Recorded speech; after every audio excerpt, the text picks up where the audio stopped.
Assalamu alaykum. Dünyanın arkadaşları yaşayotgan muhterem vatandaşlar. Hemmelerge Allah'ın salamı, rahmeti bolğay, pidaylar. Ekranına hoş geldinglar.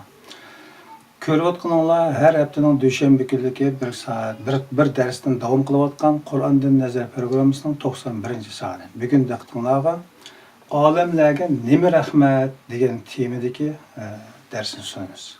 Çünkü ortalıkta bir kur nazar baki, miyaga qaramayaga, degizvetgidek derecede adamni jil qilib qolgan bag'rajlik bor. Bilmayotganlar izlanmayotgan, izlanmay qarshisiga agishga ko'nib ketganligi sababi tufaylidan o'zi cho'ng bilganlarning orqasidan ketaylik, ammo bilayotganlar qasddan yo'shirib yoki burmilab. Bugün diqqatinglarga shu sunmoqchi bo'lgan programma orqali zaten alemlerge rahmet kılıp evetilgen neyse Kur'an-mı yoki Muhammed Aleyhisselam. Bularni aniq bir tushunchaga kelish uchun bir tema bo'ldi. Diqqatinglarga diqqat berishingizni so'raymiz. Do'stlar, tavsiya qilib qo'yasizlar, ekranimizda Kerim Zahir efendim. Assalomu alaykum ustoz, hoş geldin. Aleykümselam. Qanday ahvollar, Jimantullah? Yaxshi, Allohga shukr. Abdulaziz birodar yo'lda o'xshaydi. Sal kechikib qoldi ekan, bu ko'rman do'stlarga vaqt qolmaslik uchun, saqlatib qo'ymaslik uchun men boshlaverdim. To'g'ri tushundim deb o'ylayman. Birozdan keyin kelsa orqa chekib ketdi. Xo'sh, bu yerdan deganimizdek, bugungi programmada olamlarga zaten nima rahmat qilingan degan temada dars qilgan bo'ldik. Marhamat. Assalomu alaykum dunyoning aqos joylari, hurmatli qarindoshlar. Hammalarniki har vaqti xayrli bo'lsin. Bizda burun qadr kechisi to'g'riliq to'xtalgan nima darslarimiz bo'ldi. Nurg'un uningga qarta shundaq nimalar bo'ldi. Endi shuning o'zida qadr kechisi to'g'riliq to'xtalgan vaqtidami? Hozirchilik bizning xalqimiz qadr kechisini nihoyat ulug' bir kecha. Ramazonda o'z Qur'on tushganligi uchun Ramazon nihoyat ulug' bir oy deb shundaq tushunadi. Xuddi shuningga o'xshash Muhammad alayhissalom dunyoga rahmat qilib berilgan deb hozir shundaq tushunish bor. Shu qadr kechisi Ramazon oyi to'g'riliq to'xtalgan vaqtdami? Ramazon oyi emas, u yerdagi o'z ulug' bo'lgan narsa shu Ramazon oyida tushirilgan Qur'oni Karim. Qadr kechisi ulug' emas, qadr kechisi tushirilgan Qur'oni Karim ulug'. Deb biz davomli Qur'onni markaz qilib shundaq o'zi so'zlayotimiz. Agar u kechida, masalan, qadr kechisida Qur'on tushmagan bo'lsa, u kechining hech qanday ahamiyati bo'lmaydi, normal kecha o'xshashli bo'ladi, xalqlar shundaq tushunadi. Hozir bu shundaq tushunishi nihoyat yaxshi. Ya'ni normal bir kechaga o'xshashli narsa, o'xshashli bir kecha. Ammo faqat shu kecha tushgan Qur'on bizga ulug' bo'lgan narsa bu, bizga yo'l ko'rsatgan narsa deb tushunishi. Xuddi shunga o'xshash payg'ambar alayhissalomni bu odatda bizga o'xshashli odam. Ya'ni surasida bor bu nima qul innama ana basharun mislukum yuha ilayya annama ilahukum ilahun vahid degan oyatning o'zidami? Ularga men sizlarga o'xshashli bir odam. Mana faqatla Allohdan, yana faqat bir Allohdan vahiy keladi deb ashun dadiylikda. Demakchi bo'lgan narsa nima degan vaqtida shu Sura Anbiyoniki 107-oyatning o'zi va ma arsalnaki illa rahmatan lil alamin degan shu oyatni hozirgi jamiyatda bizniki diniy olimlarimiz, nurg'un sohadagi diniy olimlarimiz masalan shu fiqh o'qisin yoki nima tafsir o'qisin, undan keyin boshqa millatdan bo'lgan diniy olimlarning ko'pinchisi shu payg'ambar alayhissalomni dunyoga rahmat qilib berganligi haqida nima qildi endi so'zlaydi va u sababdan payg'ambar alayhissalom nihoyat ulug' bir inson deb shunday qaraydi. Ammo Qur'on qanday qaraydi degan vaqtda payg'ambar alayhissalomni odatdagi shu vaqtdagi arablarning ichidan bo'lgan bir arab ekanligini, odatdagi arablar qanday bo'lsa shunday bir odatdagi bir inson ekanligini, faqat uningga kelgan bir vahiyning borligini, Allohning bir vahiyning borligini, farqi bu yerda ekanligini. Xuddi aramizda 30 odam bo'lsa, 30 odamning hammasi o'xshash, o'ttirdi bir odamni Şu 30 adam 25 saylap qo'ysa, onunda bir 25'lik bir huquqi bo'lganga o'xshashlar bir hamda bir narsa hamda. Xuddi shunga o'xshash Payg'ambar alayhissalomga payg'ambarlik vazifasi berilgan bir kishi hamda. Bu oyatdagi rahmatan lil alamin, olamlarga rahmat qilib ebadoq deyishlik sabab nima degan vaqtida? Bu yerda payg'ambar alayhissalomni olamlarga rahmat qilib ebamaklik amaliyotda payg'ambar alayhissalomga ebagan tushirgan kitobni olamlarga rahmat qilib eberdik. Kitob butun olamga rahmat. Butun dunyoga mundoq aytgan vaqtida. Bu haqda bu rahmatning o'zini Allohning kitobi deb undaq tushunishga boshqa bir o'zi oyatlar bormi buni dalil qiladigan deb o'zi ba'zi qarindoshlarimiz bundaqmi savol qo'yishi mumkin. Bu Qur'onni Alloh taolo Qur'oni Karimda o'sha kitobning o'zini har xil shaklda har xil nom bilan atagan. Ba'zi yerda hidoyat deb atagan, ba'zi yerda sirotal mustaqim deb atagan, ba'zi yerda ne'mat deb atagan, ba'zi yerda rahmat deb atagan. Misol Sura Ali Imrondagi 159-oyatida Fabima rahmatin minallohi linta lahum degandagi rahmatning o'zi kitob, Allohning kitobi. Allohning kitobi orqali ular nihoyat o'zi muloyim bo'lding deydi Alloh taolo. U nima degan vaqtda Allohning kitobi insonlarga haqiqiy insonlikni o'rgatadi. Valav kunta fazzan g'alizal qalbi lanfazzu min havlik deganning o'zimi agar sen qo'pol, arablar qo'pol bir millat-ku. Qo'pol arablar o'xshashlar payg'ambar alayhisalom bir arab bo'lgandan keyin shunda qo'pol burunqi mijozing qo'shganda bo'lgan bo'lsang, ular sening atrofingga to'planmagan bo'ladi. Atrofingda qochib ketgan bo'ladi ular. Sen Alloh taoloniki kitobi bo'lgan, rahmati bo'lgan Allohning bu kitobidan sen axloqni o'rganib, ilmni o'rganganliging uchun u yerdagi axloq bu atrofingdagi insonlarning o'zini atrofingga to'planishiga sabab bo'ldi. Bu yerda sening jisming emas, o sening atrofingga to'planish sabab bo'lgan narsa nima degan vaqtida Allohning rahmatidan iborat Allohning kitobi degan gap. Misal hozirgi zamondami nurg'unlar misollar bor. O'z vaqtida Ikkinchi dunyo urushidagi va Gitlerni misol olsak, bir notiq bir odamning o'zi o'ttirib chiqib, xalqniki xo'sh yoqadigan, xalq o'zi maqsad qilayotgan bir narsaning o'zini o'ttirib qo'yib, shunday o'zi bo'shini qilishimiz lozim. Ko'k deb xalqning manfaati uchun so'zlagan vaqtda xalqning hammasi uning atrofiga yig'ilgan gap. Xuddi shunga o'xshashlar Payg'ambar alayhissalom insoniyatning manfaati uchun, atrofdagi insonlarning manfaati uchun, ularning yaxshi bo'lishi uchun tavsiya qiladigan, shunday bir isil bir o'zi go'zal axloqni o'rgatadigan bunday bir kitobning o'zini so'zlagandan keyin Payg'ambar alayhissalomning atrofiga ular shu kitobning sababi bilan Payg'ambar alayhissalomga tushirilgan shu Allohning kitobi Qur'oni Karimning sababi bilan atrofiga yig'ilganlikning o'zini mana Sura Al-Imronning 59-oyatida mana shuni bayon qildi. Yani Sura Fatiha'niki 7-oyatida ma Sıratal ladina an'amta alayhim gayril mağdubi alayhim veleddallin degan mush oyatning o'zida nima deydi desa, aşağıdaki an'amta alayhim degan ne'matning o'zi nima degan vaqtida, ne'matning o'zi ham bu yerda Qur'oni Karim.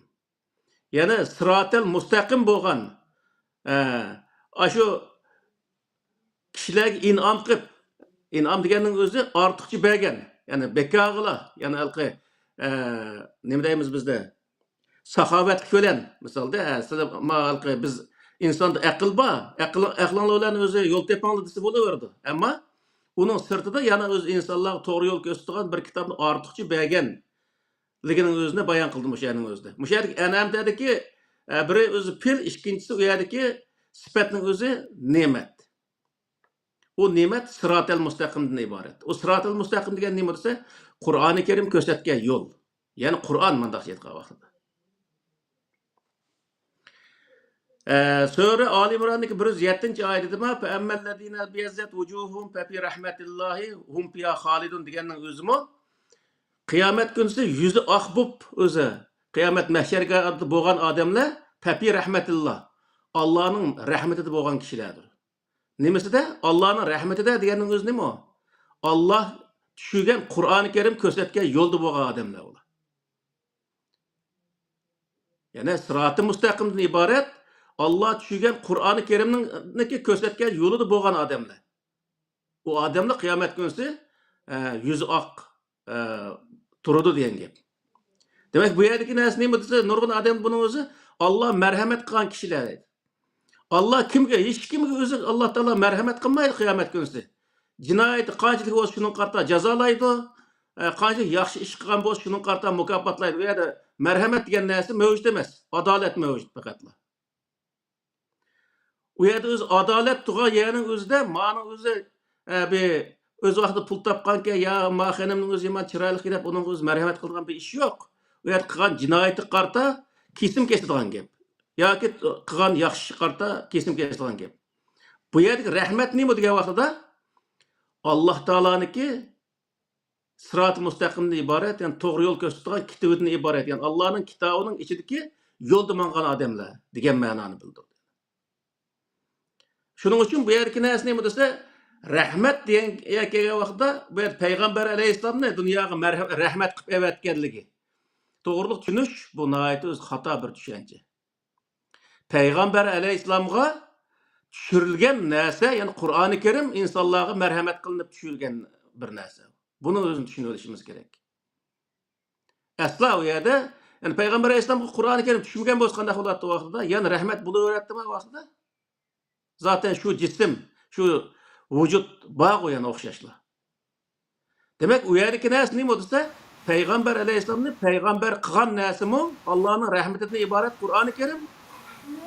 İnsanlarga o'zi rahmat bo'lgan narsami ham insonlarni Allohniki marhamatiga erishtiradigan, ya'ni Alloh taoloniki o'zi qiyomat kunsi yaxshi o'zi mukofotlarga erishtiradigan narsami nima desa degan vaqtda, ya'ni shu Alloh taoloning rahmatidan iborat Qur'oni Karimni ko'rsatdi. Shuning uchun bu yerda bizniki insonlarimiz nurg'unlagan shu o'lmalarimizning deyotganlari payg'ambar alayhissalomni Alloh taolo dunyoga rahmat qilib ebadi. Demak yo'q nima desa, payg'ambar alayhissalom nima ish qilgan bo'lsa shu ishni qilishimiz kerak deb o'tirib, payg'ambar alayhissalomga nisbat berilgan yolg'on yovdoq payg'ambar alayhissalom majburan chaplangan rivoyatlarni din qilish maqsadida buning o'zini suiiste'mol qilib kelyapti hozir. Shuning uchun bu yerda rahmat degan o'zi bu yerda va ma arsalnak illa rahmatandiki rahmatniki aslida payg'ambar alayhissalom emas, payg'ambar alayhissalomga berilgan Qur'oni Karim ekanligini tushunib olishimiz lozim. Albatta payg'ambar alayhissalomni biz bu yerda kichik o'zi tushirib qilgan yerimiz yo'q. Bu Qur'oni Karimdan iborat Alloh taoloning rahmati tushgan kishi bu Alloh taoloning payg'ambari. Biz uni Allohning payg'ambari, Allohning elchisi deb o'zi e'tirof qilamiz, ishonamiz. Yani bu ayrım bir masala, lekin bu yerdagi narsa nima desa, bir insonni, yani Alloh taolo Qur'oni Karimda nurg'un yerda bor. Shu boya o'qigan oyatni qul innama ana basharun mislukum yuha ilayya annama ilahukum ilahun vahid va boshqa oyatning o'zida aranglar sizlarniki qarindishinglar bo'lgan, burun sizlar o'ynab birga o'ynab cho'ng'olgan odamdan birisiga vahiy tushganligiga qarta sizlar chidamay mushni qilib aslikni qilyaptamizlar degan oyatlar bor misolda. Bu nimani bildirdi degan vaqtida payg'ambar alayhissalomga vahiy kelmagan vaqtida arablarning ichidagi bir odam degan gap. Vahiy kelgan chaqdim cho'di shundaqli bir odam. Ammo faqatla vahiy keldi. Vahiyni o'zini, ya'ni Qur'oni Karimdan iborat bu vahiyning o'zini o'qib o'ziga o'zlashtirgandan keyin uniki axloqiy jihatda, bilim jihatda boshqa odamga o'xshamaydigan bir narsa paydo bo'ldi. Amaliyotda shundaqku bir odam o'zi o'qigandan keyin uniki so'zlari, harakatlari asta o'zgardi. Masalan, axloqliq o'zi bo'ladi odam deganni gap qismi to'g'ri gapni qildigan bo'ladi, misol. Payg'ambar alayhissalom Qur'oni Karimni o'qigandan keyin uningda ma ishni qilsak yomon bo'ladi, ma ishni qilsang yaxshi bo'ladi deb hamma narsa aniq ko'rsatilgandan keyin yomon bo'ldini qilmay, yaxshi bo'ldi deganni qilgandan keyin hamma odam unda o'zi yaxshi qilgan odamga umroq bo'lgan gap. Atrofidagi odamlar uning atrofiga andiki yig'ildigan gap. Shuning uchun Alloh taolo bu yerda rahmat deganning o'zini shu o'zi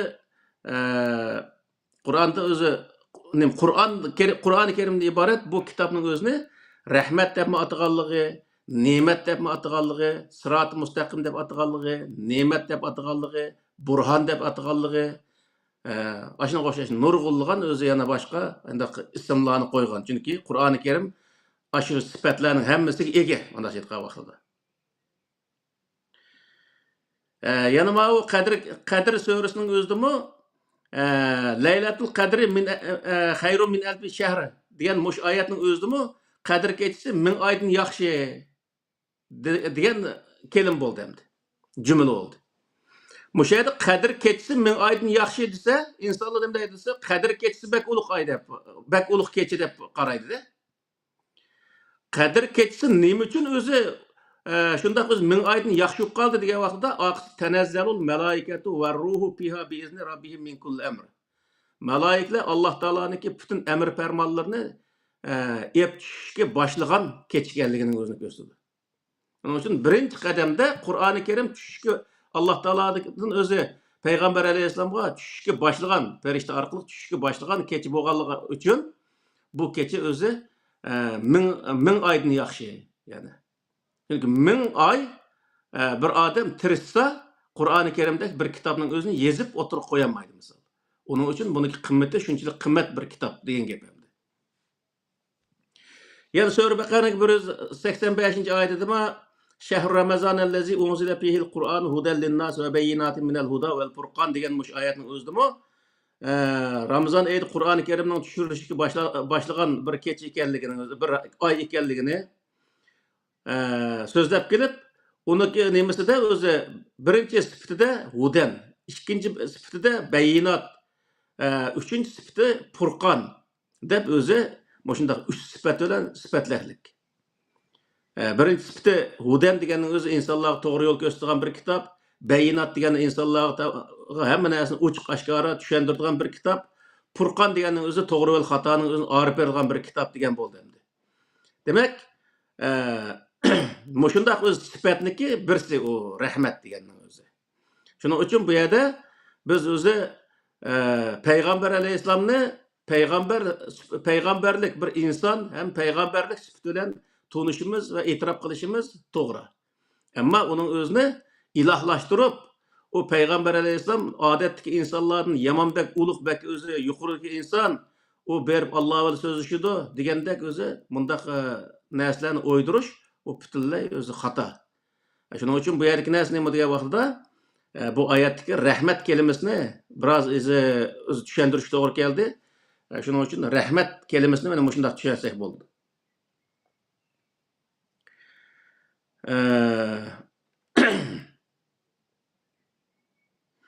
Endi bu yerda ikkinchi bir nima nurg'un odamlar mushu va ma arsalnak illa rahmatan lil alamin degan mush oyat qarta payg'ambar alayhisalom butun olamga elchi degan o'zi degan nim bilan tushundi. Payg'ambar alayhisalomni butun dunyoga, hattoki payg'ambar alayhisalom o'zi payg'ambar bo'lgan kundan boshlab qiyomat qoyim bo'lguncha oraliqda tamoman o'zi elchilik vazifasini olganlik qatorida ashundaq tushunib keliklik. Nurg'un o'zi qarindoshlarimiz asosan musulmonlarniki mutlaq ko'p qismi ashundaq tushundi. Ammo payg'ambar alayhisalomni va boshqa payg'ambarlarning hammasini bu yer payg'ambar alayhisalom deb o'zi yana payg'ambarimiz deb gap qilishmi bu to'g'ri narsa emas aslida. Payg'ambarimiz deganda Muhammad alayhisalom bizning payg'ambarimiz, qolganlar amtahu samtahun payg'ambar degandek bir ma'no chiqadi. Shuning uchun Muhammad alayhisalom desak bo'ladi. Bütün payg'ambarlar Qur'oni Karimda zikr qilingan bütün payg'ambarlar o'xshashli bizning payg'ambarimiz. Payg'ambarlarimiz. Chunki hech birisiga ayrimchilik qilib, "A'u Yahudining payg'ambari, ma'u xristianning payg'ambari, ma'u bizning payg'ambarimiz" deyishga bo'lmaydi. Qur'onda "La nufarriqu bayna ahadin min rusuli" degan oyat bor. Hech birisiga ayrimchilik qilmaymiz. Hammasi Allohning payg'ambarlari, Allohning elchilari, Allohning o'zi nabiy payg'ambarlari deb o'zi e'tirof qilamiz degan gap. O vaqtda biz payg'ambarimiz deb o'zi bizniki tilimizga ham nima ketgan-ku. Bizniki kallamiz sınıp ketken-go. Peygamberimiz de Muhammed Aleyhisselam'ni yenimizi tatip, qağallarını sen Musa peygamber, İsa peygamber esel kolunu aqısты. Undaq muamil qıldıgan mundaq işler var. Bu doğru emas. Bütün peygamberler bizning peygamberimiz, peygamberlerimiz yani. Yani Peygamber Aleyhisselam, yani Muhammed Resulullah sallallahu aleyhi ve sellem'le özümüzden görümüz yani. Bizden Özümüzden görümüz. Özümüzden görümüz. görümüz. Qağallının özünü xəxniki görümüz de bu doğru olmaydı. Onun için bütün peygamberlerge oxşaşla Peygamber Aleyhisselam'ı bütün peygamberlerle oxşaş bizning peygamberimiz yani. Hemmisini Allah'ın elçisi, Allah'ın peygamberi dep özü itiraf qilish, tunish bu özü doğru oldu.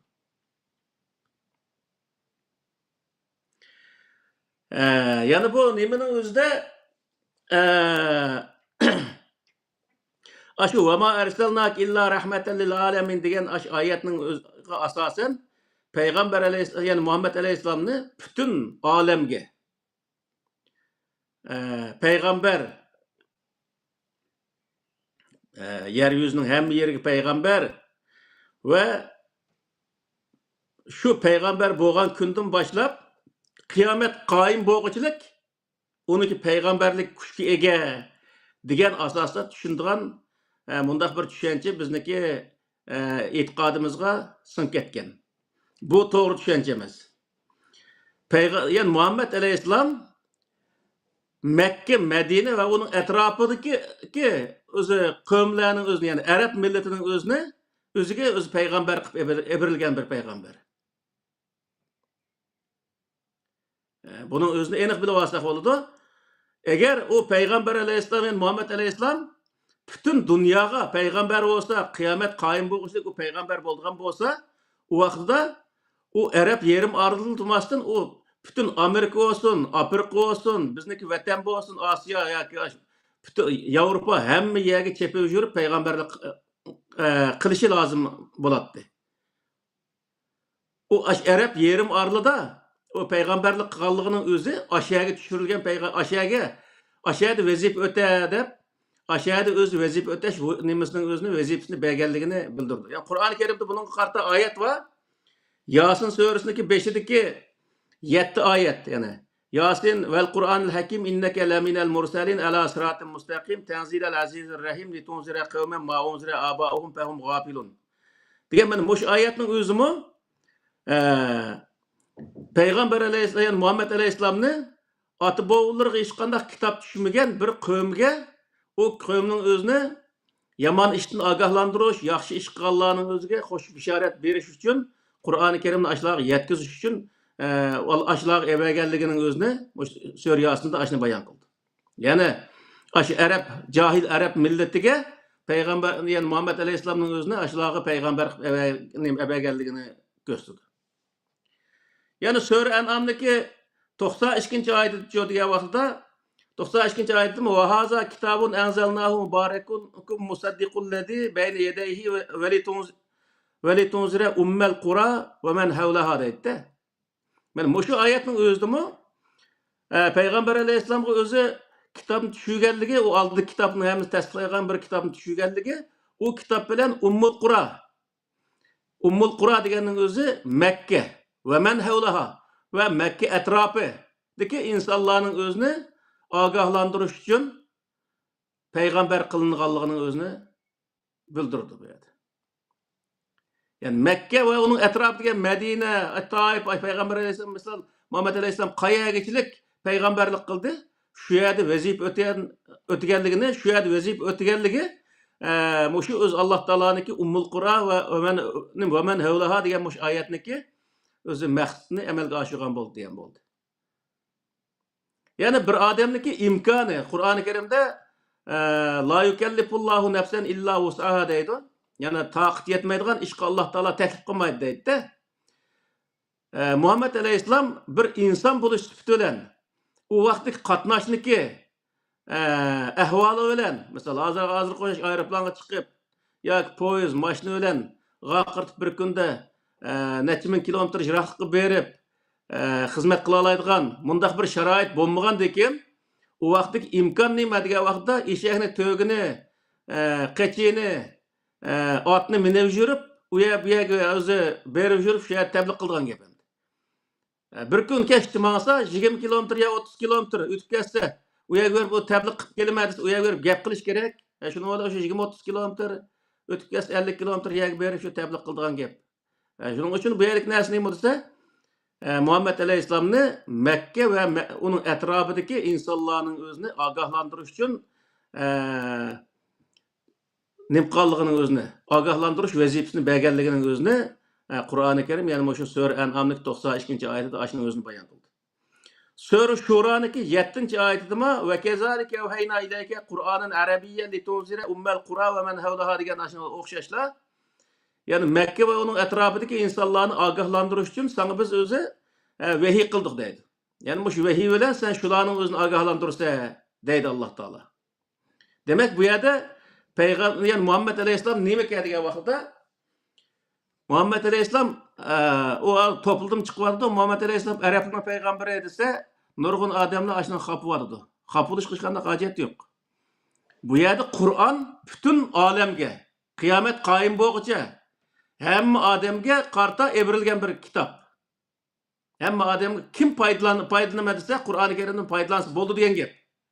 Ama Muhammed Aleyhisselam'daki hizmet nimelki imkan dairesi çeklik bolganlığı için o vaqtda onunki şu kılalaydigan dairinin içinde men muş etrafta kılsan boludu dep onunga aşını kılsan sen peygamberlik vazifesini ada kılgan bolsa dep o dairini Allah Teala köstüp beriklik.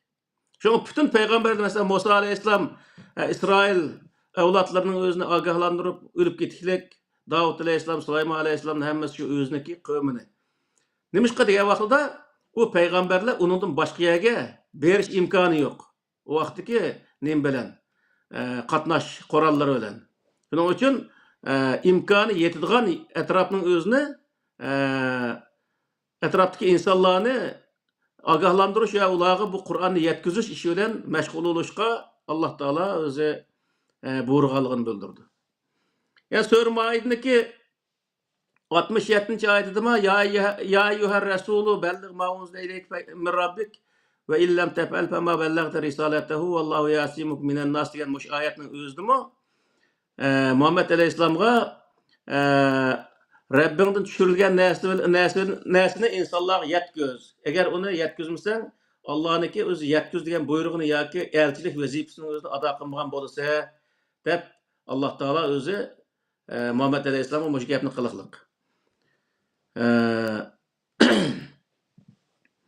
Ve yana ve ma erselna min rasulin illa bi lisani kavmihi liyubeyyine lehum feyuzillullahu men yeşâ ve yehdi men yeşâ ve huvel azizul hakim degan muş Sure İbrahim'nin 4. ayetinde ma biz her qanday bir kişini peygamber qilib eversek özünün kavmiga şu kavmning tili bilen özü yani bir kavmiga biz bir kişini peygamber qilib evetmekçi olsak peygamber qilmoqchi olsak şu kavmniki tilde sözleydigan kişini peygamber kıldık deydi.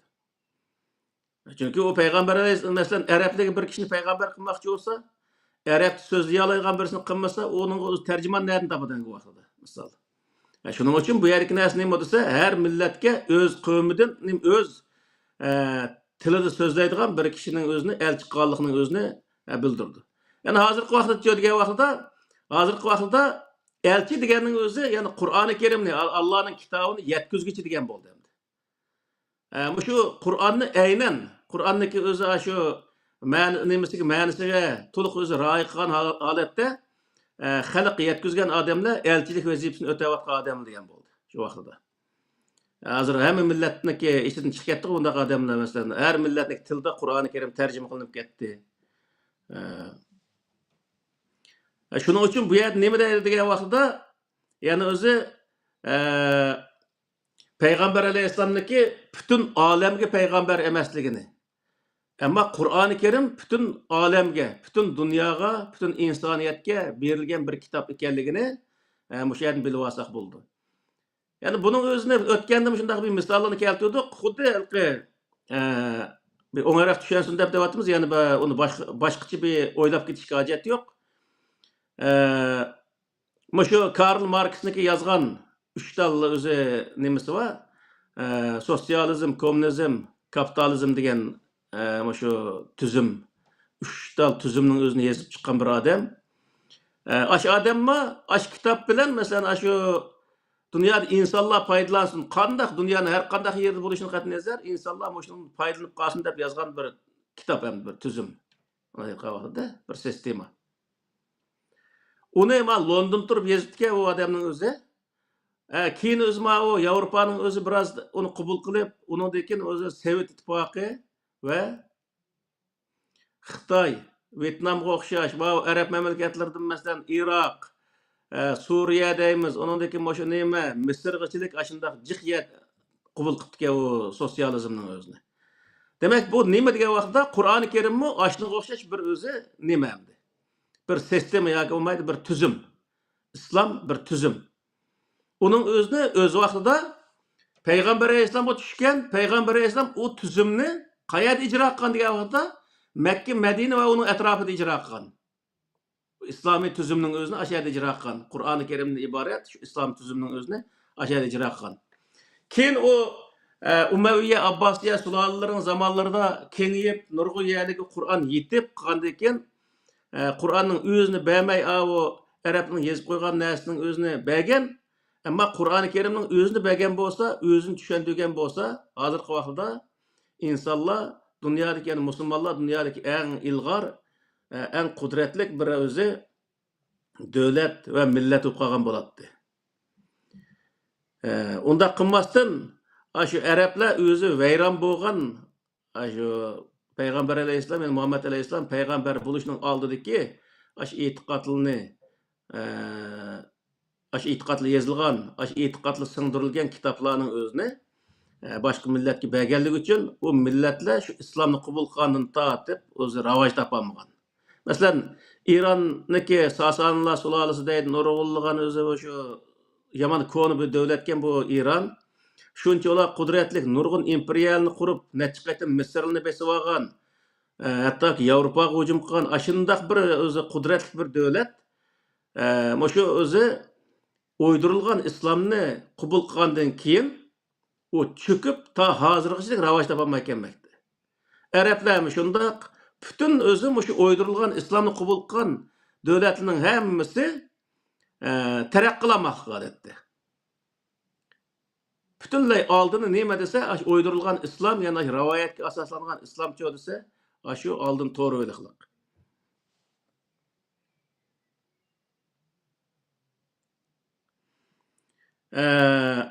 Hem de alem deganning o'zini bir aqur mushayda bir izohat berib qo'yay dedim. Alemdagi payg'ambar deb o'zi nurg'un yerda shundaq nima chiqdi. Shuningga ma o sur Nuhniki 25dan 27-oyatgacha oraliqda masalan bo'libmi 27-oyatda va qala Nuhu Rabbi la tazar alal arzi minal kafirin dayyara degan shundaq bir oyat bor mushayda. Nuh alayhissalom aş qövmü qarta beddua qilganda, ey mening Rabbim, sen yer yüzüde bir o'likmi kafirni qo'ymag'in deb duo qilgan deydimdi. Endi bu Nuh alayhissalomniki shu Nuh alayhissalomning vaqtida to'pon balasi besib ketgan yer qanchalik yer desa, u butun dunyoni besib ketgan ekan vaqtida. Hozirgi arxeolog olimlar tekshirgan vaqtida o suv esib ketgan shu vaqtda Yunonistonniki şu nemi tarafı Akdeniz tarafta bir aral var ekan, şu aralning o'zini besib ketgan ki. Nuh alayhissalom ashada yashagan odam ki. Nuh alayhissalomga nisbatan shu vaqtda olam nati degan vaqtda olam ashidi. Ya'ni ma taraf 100 kilometr, ma taraf 50 kilometr kelgan bir doiraning o'zida yurgan gap odam o vaqtda. O vaqtda qatnash qurollar unda qulaylik bo'lmagandan keyin eshakni minib nega bora oladi misol. Şu alisda o'zi tabliq qilib yurgan bir payg'ambar degan gap. Ashada o'zi shu insonlar Nuh alayhissalom askilik qilgandan keyin Nuh alayhissalom uningga duo qilgan. Ya'ni mushadiki alal arz deganning o'zi yer yuzida deb tarjim qilishning o'zi mush xato degan gap. Mush yerda tarjim qilgan vaqtda ey mening Parvardigorim mush yerdagi kafirlardan bir o'likni qo'ymay bir aloq qilyaptgan deb duo qilgan desa, u vaqtda bo'ldi. Yer yuzida desa, Amerikadan tortib Afrika, Avstraliya, Yevropa, Osiyodan tortib hammasini suv butunlay o'zi nima qilib ketgan, suvning ostida g'arq bo'lib ketgan, keyin o'zi u yer echilgan degan bir ma'no chiqadi. Ammo butun dunyoni suv osib ketgan to'g'riliq hech qanday hozirgacha xabar yo'q. Butun dunyodagi arxeologlar tekshirsimi, birla vaqtda butun dunyoni suv osib ketgan undaq bir ish tarixda bo'lgan emas. Shuning uchun bu yerdagi butun dunyoni suv osib ketdi degan so'zning o'zi butunlay xato degan gap. Tarjimaning o'zidimi ko'p turib yer yuzida bir talma kofirni qo'ymagan degan. Shuni butun kofirlar hammasi o'lib, Nuh alayhissalomniki 3 o'g'il qilib qolgan, Hamsam, Yapas degan 3 o'g'il qilib qolgan va shuningdek butun dunyoga odam tarqalgan deb mundaq qaraydi. Bu undaq emas u. Faqat u Nuh alayhissalomniki 3 o'g'li o'zi nimqan qutulgan bo'lsa-mu, va lekin shu orol, ashada o'zi suv ketgan yer ash orol bo'lgan. Va orolning atrofidagi masalan hozir Turkiyaniki bir qism yerlar deyli suv. Masalan, buni o Indoneziyada qancha yil bo'ldi bir suv oftib ketdi-ku. Mana shu suv oftida 200 mingdek odam o'lib ketdi. Agar Qur'oni Karim o'xshash bir ilohiy kitob hozirgi zamonda tushirilgan bo'lsa, shu voqealikni tilga olingan bo'ladi yana. Biz ashini o'zini g'arq qilyaptiq degan bir ibora bilan u nim qilingan bo'ladi. Demak, ashinaga o'xshash bir quruqlikniki bir tarafi yoki kichikroq quruqlik bo'lsa, shu quruqlik hammasini suv osib ketgan. Dengizda masalan qattiq yer tavrash, undaq bir hodisa bo'lgan vaqtda atrofni suv osib ketgan ishlar bo'ldi misol. Mana shu vaqtdami Nuh alayhissalom turayotgan zaminning o'zini suv osib ketgan. Bu yerda butun dunyoni suv osib ketgan bir ish yo'q. Shuning uchun bu yerdagi alal arzi degani tarjima qilgan vaqtdami mushu zamindagi deb tarjima qilish kerak. Butun dunyoda hech qanday kofir qo'ymagan dedi deb tarjima qilish butunlay o'zi bu nimaga to'g'ri kelmaydi. Amaliyotga to'g'ri kelmaydi. Nuh alayhissalom butun dunyoda yashamadiki. Nuh alayhissalom yashagan yeri bir alqanchilik yer. Ammo o suv osib ketgan yermi shu Nuh alayhissalomning gapini anglamagan qavmning o'zini, ya'ni ash Qur'onning o'zidan ba Nuh alayhissalomning qavmini suv osib ketishlik. Unda bo'lganki Nuh alayhissalomning qavmi bo'lmagan, Nuh alayhissalom payg'ambarlik qilmagan, Nuh alayhissalomning oyog'i tegmagan yerlardagi insonlar desa, uni Nuh alayhissalom payg'ambarlik qilmagan bo'lsa, ularni nima deb suv osib ketdi misol. Shuning uchun bu yerdagi narsa bu iboraning o'zi bu yerda xato tarjima qilingan. Yana Sura Ali İmran'daki 33. ayetinde İnnallâhe astafa Adem'e ve Nuhen ve Ali İmran'e ve Ali nime ve Ali İbrahim ve Ali İmran'e alel alemin degende Kur'an yani Sura Ali İmran'daki 33. ayetinde. Muşanın özünde Allah Teala Adem'nin, Nuh'ni, İbrahim'nin ve İmran'ның cemiyetini alemlerge nime peygamber kılışık tallı dedi. Ama bütün alemge eğer peygamber buluşku tallıgan bolsa, o İbrahim aleyhisselam, Nuh aleyhisselam, o İmran'daki cemiyeti bütün dünyaya geldi mi misal? Bütün dünyaya peygamberlik bağdı mı? Mesela bizim vatanga bağdı mı mesela? İbrahim aleyhisselam'daki cemiyeti değil, ya ki özü evlatlarının biraz peygamber de bizim vatanga geldi mi? İmran'daki cemiyetin biraz geldi mi? Gelmedi hiç kalsın. Tarihte hiç kandak bir onda uçur yok. Avrupa, Amerika, Janubi Amerika, Avustralya'ya o'xshash, Afrika o'xshash bunday yerlarga bordimi? Bormadi. Demak, bu yerga narsa nima desa, alamin degan o'sha yerdagi kelimaning o'zimi shularniki olimi, ya'ni shular yashayotgan doira degan gap. Ya'ni İbrahim, İmran, shu İsrail avlodlari yashaydigan shu doiraga peygamber buluşku tanladı degan ma'no chiqadi. Eğer ularni bütün alemge, bütün dünyaya peygamber kılıç tanlagan bolsa, ularniki ular vazifani ado qilamagan bo'ldi vaqtida. Chunki u hammaga berish kerak, bütün dunyoga berib, dunyoning bulunpushqoqlari hammaga berib tabliq qilish kerak. U hech qancha yerga bormay, lekin masalan bizning vatan deymiz, Xitoyninki jutlar deymiz, misol Rossiya deymiz, bu Yevropa, Amerika deymiz, bu yana hech qaysi bormagan bo'lsa, u vaqtda bütün alemga qarta payg'ambar qildim degan gapning o'zi nima bo'ldi desa, o to'g'ri kelmaydi degan gap. Demak, shu vaqtdagi olam, bu yerdagi olamindagi olam nima degan vaqtda shularniki yashayotgan doirasini ko'rsatadi degan gap. O'ttir sharq misol. Mana aytgan vaqtida. Shu o'ttir sharqni ko'rsatadi degan gap endi. Bütün dunyoni ko'rsatmaydi. Ya'ni bu yerda boshqa oyatlarda bor. Biz her qavmga o'sha qavmniki o'zidan o'zi elchi evatdik degan nima bor-da. U vaqtda demakki, her millatning ichida o'z millatining o'zini to'g'ri yo'lga yetaklagan insonlar tarixdan buyon chiqib kelgan degan gap. Ya'ni islomga yetaklab kelgan insonlar bo'lgan degan gap.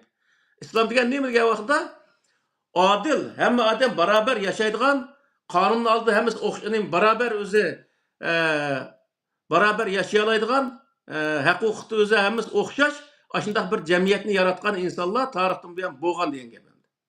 Her millatning ichida. Shuning o'zi nima degan vaqtda, shu millatning ichidan chiqqan elchi ekanligining o'zini, ya'ni yoki yo'lboshchi ekanligining o'zini ko'rsatdi degan gap.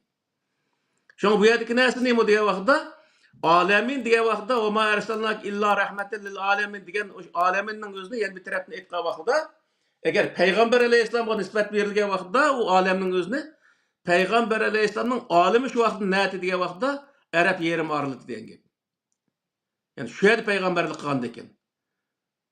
Agar u payg'ambar alayhisolam butun olamga Amerikadan tortib, Avstraliyadan tortib, Yevropa, o'z Afrika, Osiyogacha hamma yerga payg'ambar uni o'zi tayinlagan bo'lsa, u vaqtda payg'ambar alayhisolam u yerga borolmagan bo'lsa, demakki Alloh taoloniki butun olamga payg'ambar qildim men seni, elchi qildim degan o'zi bu elchilik vazifasini desa, ado qilolmagan bo'ldi degan gap. Shuning uchun bu yerga u amaliyotga ham uygun kelmaydi bu. Onun uchun bu yerda nima deymiz degan vaqtda payg'ambar alayhisolamni butun olamga payg'ambar qildim degan bo'lsa-mu, o olamning o'zini biz butun dunyoning o'zini, butun o'z 6 qit'aning, 7 qit'aning hammasining o'zligi payg'ambar qilgan deb tushunish u xato degan gap. Ya'ni o'zniki ash turayotgan yerga zoti ilgarki oyatlarda shu chiqib turdi-ku. Atbo'si, hech qanday atbo'si kitob kelmagan bir qavmning, bir millatga seni biz elchi qildik degan ekan, shu arab millatiga payg'ambar degan gap.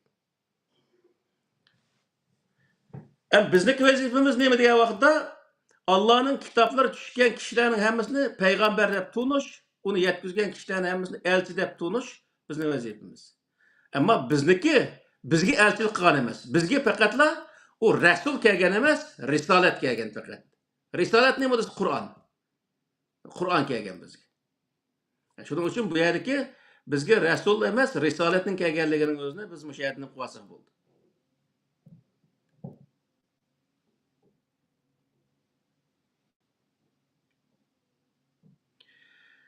Hamda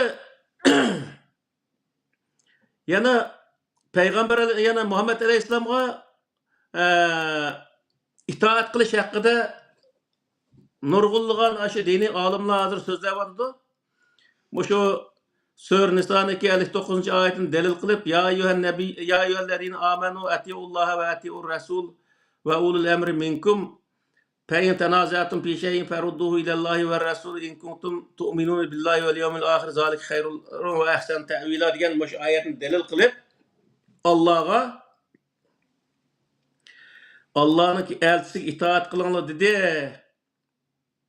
Deval turib o'zi va ulul amri minkum va arangdan chiqqan ish egasiga itoat qilinglar deb deval turib biz payg'ambarga itoat qilmasak bo'lmaydi.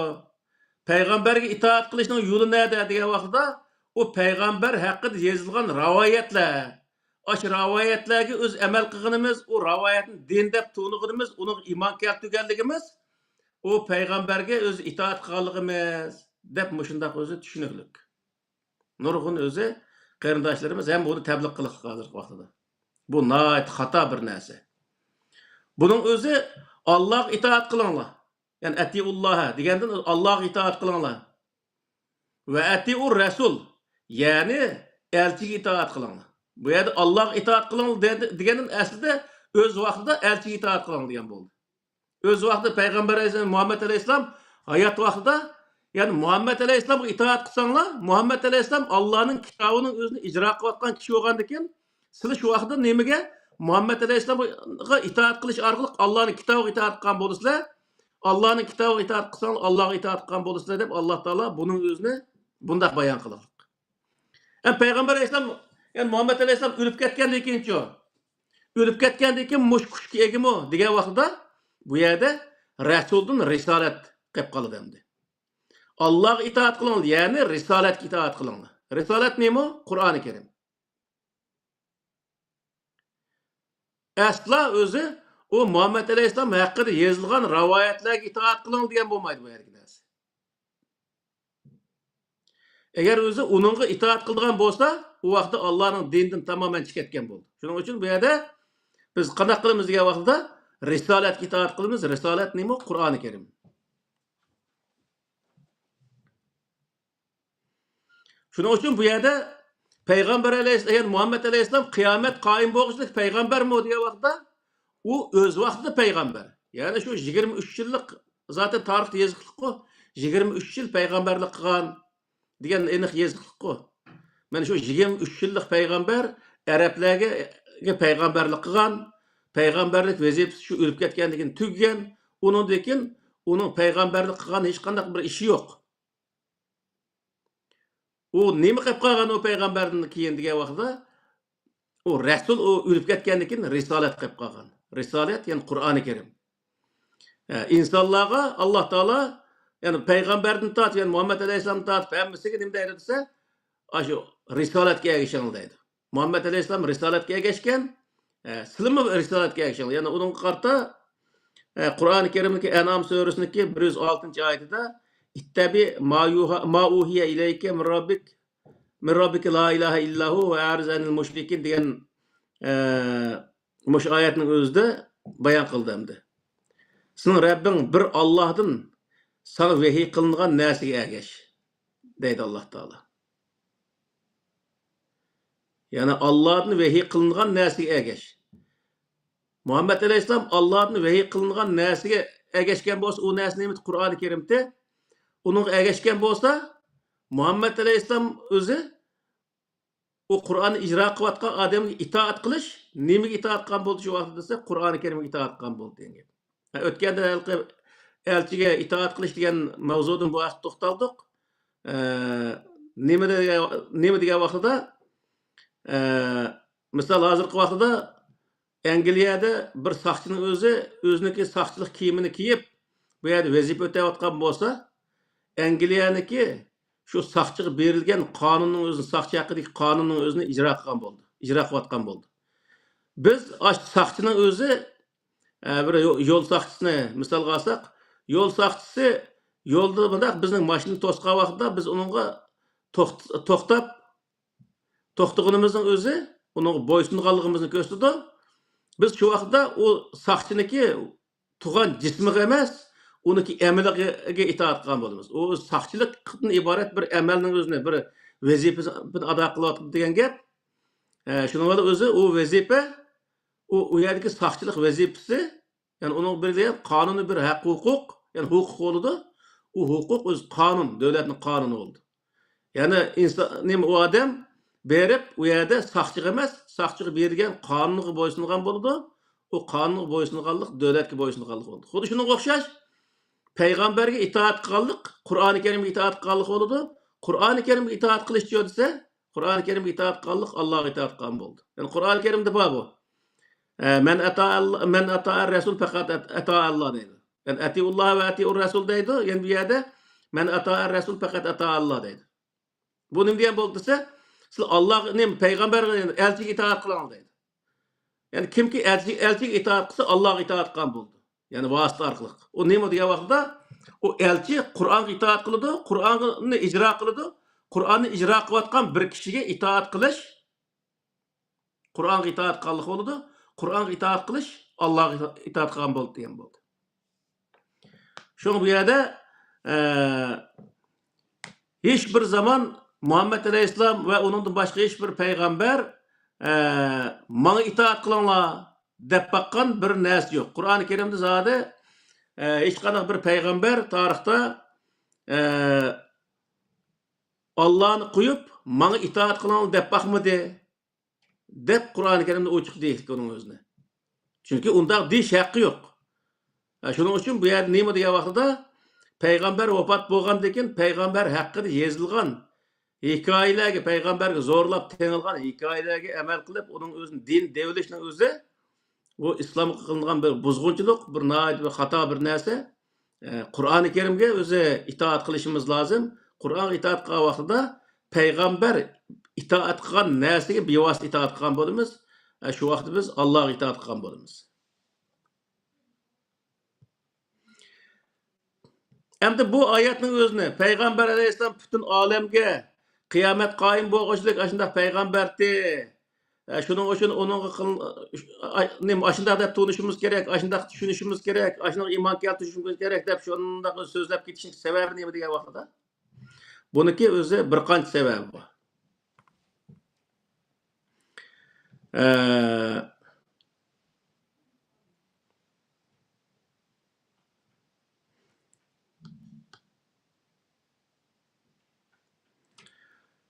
Birinchi sebebi neme diye vaqtida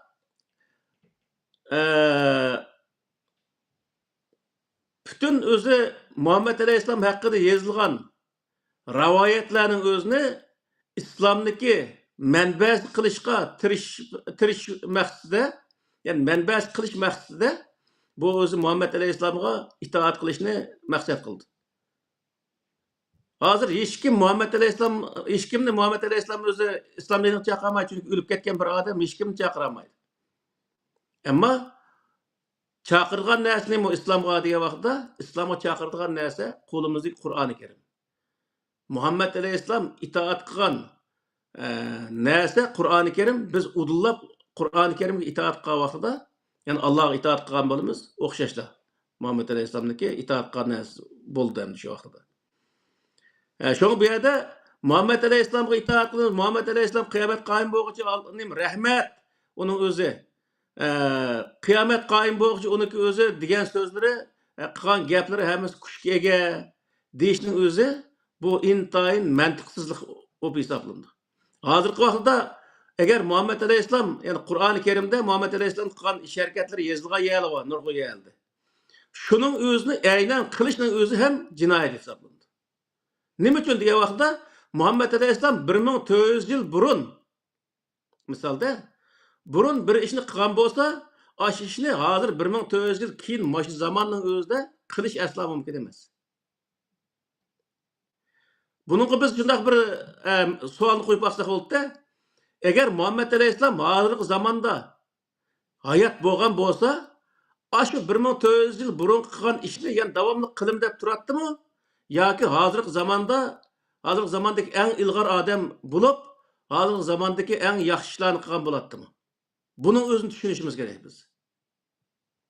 Şoňa bu ýerdeki näse neme diye wagtda Muhammed Aleyhisselam'daki 1400 yıl burun kılgan iş hareketlerini fakat biz tarih qatarda görüşümüz ve onundan biz ibret aldığa ýerler ibret elişimiz bu lazım. Ama onun özünü aynen icra kılış bu özü bir doğru näse emas. Çünkü neme üçin diye wagtda hiç kandak bir peygamber aldıdaki peygamberniki kılgan işini aynen kılgan hiç kandak bir peygamber yok. Mesela Peygamber Aleyhisselam'a yani Muhammed Aleyhisselam'a İsa Aleyhisselam en yakın ötken. Mesela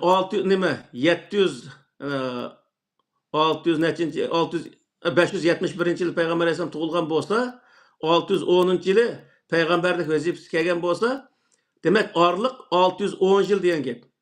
Yani yakın arlık endi mınдай wagtda. 7 asır.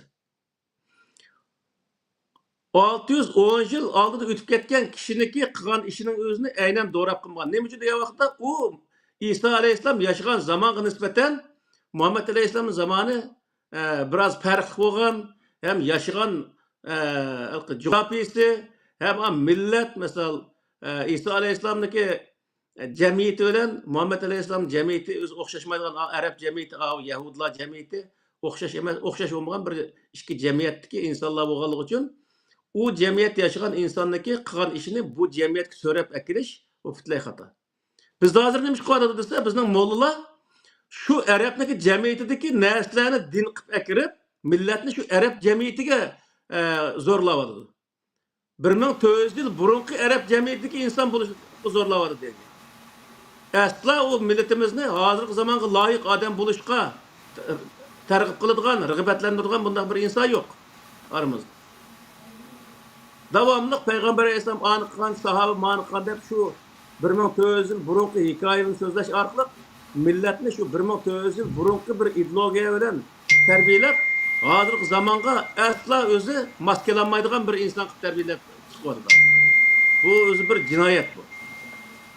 Shuning uchun bu yerdagi narsa nima degan vaqtda biz asla o'zi hozirgi nima u o'tgan zamonning o'zini tamamen unutgan holatda Qur'oni Karimdagi islom prinsiplarini asos qilgan holda hozirgi zamondagi eng ilg'or odam bo'lish, to'g'ri odam bo'lish, tirishchan, bilimli odam bo'lish va hozirgi zamondagi insonlarniki eng ilg'ori ham insonlarni to'g'ri yetaklaydigan bir inson bo'lish bu bizdagi vaziyatimiz deydi. Agar Muhammad Aleyhisselam hozir hayot bo'lgan bo'lsa, hozirgi insonlarniki eng o'zi ilg'ori, eng bilimligi bo'lgan bo'ladi. Yani eng o'zi yaxshi o'qigan inson bo'lgan bo'ladi. Chunki shu vaqtda eng ilg'or odam bo'lgan. Ammo Muhammad Aleyhisselam shu vaqtdagi ilm bilan, yani 1400 yil burungi osh ilm bilan hozirgi vaqtda bu jamiyat bo'lib qolsa, bu Muhammad Aleyhisselamga bir odam ergashmaydi degan. Shuning uchun Muhammad Aleyhisselam hozirgi zamondagi insonlarning o'zini insonlarga gap qilish uchun qanday qilish kerak desa, hozirgi zamondagi insonlarga to'g'ri keladigan saviyada bo'lish kerak degan. Uning uchun o Muhammad Aleyhisselam o'z vaqtida shunday ilg'or, avangard bir inson bo'lish bilan hozirgi zamonda bo'lsa qanday bo'ladi degan vaqtda biz shuni kesim javob beramizki, Muhammad Aleyhisselam hozirgi zamonda eng ilg'or odam bo'lgan bo'ladi.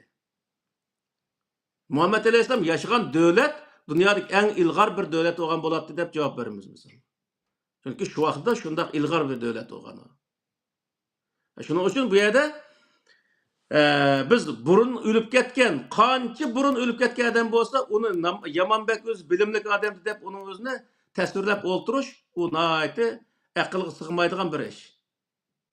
Masalan, shu Abduqodir Damollam deymiz, uni oldiki olimlarni so'zlaydigan bo'lsa, ba'zi odamlar u degan alamat olimlarga deydi. Hozirning o'zida neni olimlarimiz bor bizniki misol? Uyg'urlarning ichidan chiqqan mesela Erkin Sidiqqa o'xshash, Shuhrat Mutallibga o'xshash neni olimlarimiz bor. Shu hozir mana shu olimlarimizdan foydalanishimiz lozim. O olimlar shu zamondagi eng ilg'or olimlar edi. Ammo u o'z zamonasidagi ilg'or olimlar hozirmi ular ilg'ordi? Hozirgi insonlar bilmaydigan narsani biladi deyishning o'zicha desa, bu bir xato bir narsa. Bu shunga o'xshashlar payg'ambarlar bo'lsa-mu, payg'ambarlar shu zamonasidagi narsalarni yaxshi tushungan, zamonasidagi masalalarni yaxshi usulda hal qilgan insonlarni yaxshi o'z yetaklab mang'algan shu zamonasida. Bundaq kishilar deydi. Endi shundoq bo'lish bilan hozirgi zamonda shu saviyada bo'lsa, hozirmi alamat o'zi bilimli bo'lgan bo'ladi deyishning o'zi bu inson aqliga sig'maydigan bir narsa. Hozirgi fizika, hozirgi kimya, hozirgi astronomiyani biladi degan gap bo'ldi. Mesela Qur'oni Karimda osmon jismlarini tushuntirgan yeri bor Qur'onda. Qiyomat qoyim bo'lgan chog'da osmon yerilib tushadi degan o'zi ibora bor Qur'onda. U vaqtdagi osmon tushunchisi qanday degan vaqtda osmon ona gumbazga o'xshashdi degan ma'noda tushungan u vaqtda. Ya'ni payg'ambar alayhisolamniki osmonga bo'lgan tasavvuri deb tushunamiz buni. Osmonni ashunday tasavvuri bilan tasavvur qilgan, unda tushundirgan. Shuning uchun qiyomat qoyim bo'lgancha osmon yerilib, bu deb yetargan vaqtda meshning ustidagi gumbaz yerilib beshimizga tushganga o'xshash, osmon yerilib beshimizga tushdi degan qatorda bundaq tushundirgan. Shu vaqtdagi ilm, shu vaqtdagi astronomiya bo'yicha. U vaqtda undaq narsa yo'q deb o'ylaydi ba'zi odamlar. Undaq emas. Boş Mısır'niki tarixini o'qisa, shu vaqtda astronomiya mesela Peygamber Aleyhisselam'ın 200 yıl burun astronomiya Şira degan bir yulduzlarning gapi chiqdi Qur'onda. Masalan, shu Şira degan yulduzning o'zimi shu vaqtda astronom olimlari ashada o'zi qo'ygan ismga u. Shuning uchun Qur'onda uning ismi bor. Misalda, şuna halkı o vaqtdagi tasavvur yana halkı olam tasavvuri misalda bay dedik-ku shu olam degan vaqtda butun yer yuzining hammasini deb tarjim qilish, deb tushunishning o'zida ham nihoyat xato tushunch degan gap. Uni undaq tushunmasdan olam degan vaqtda shu zamondagi shu odamlarniki o'zi yashagan yoki bo'lmaydi nimani Allohning kitobini yetkazgan doira mana shu vaqtda shuni ko'rsatdi. Ya'ni bir qancha ming yoki bir qancha yuz kilometr har taraf degandekli bir yer endi. Uni gavdlantirib butun dunyoga deyishning o'zi u payg'ambarning qo'lidan kelmaydigan ishlarning o'zini ularga yuklaganlik bo'lib chiqadi. Shuning uchun bu yerdagi narsa nima degan vaqtida payg'ambar alayhissalomni butun olamga payg'ambar qilib olish, u payg'ambar alayhissalomga zulm qilganlik bo'lib hisoblandi.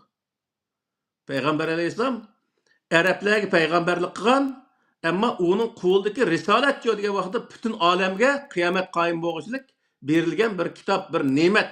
Mana aytgan vaqtda insonlarga berilgan bir ne'mat.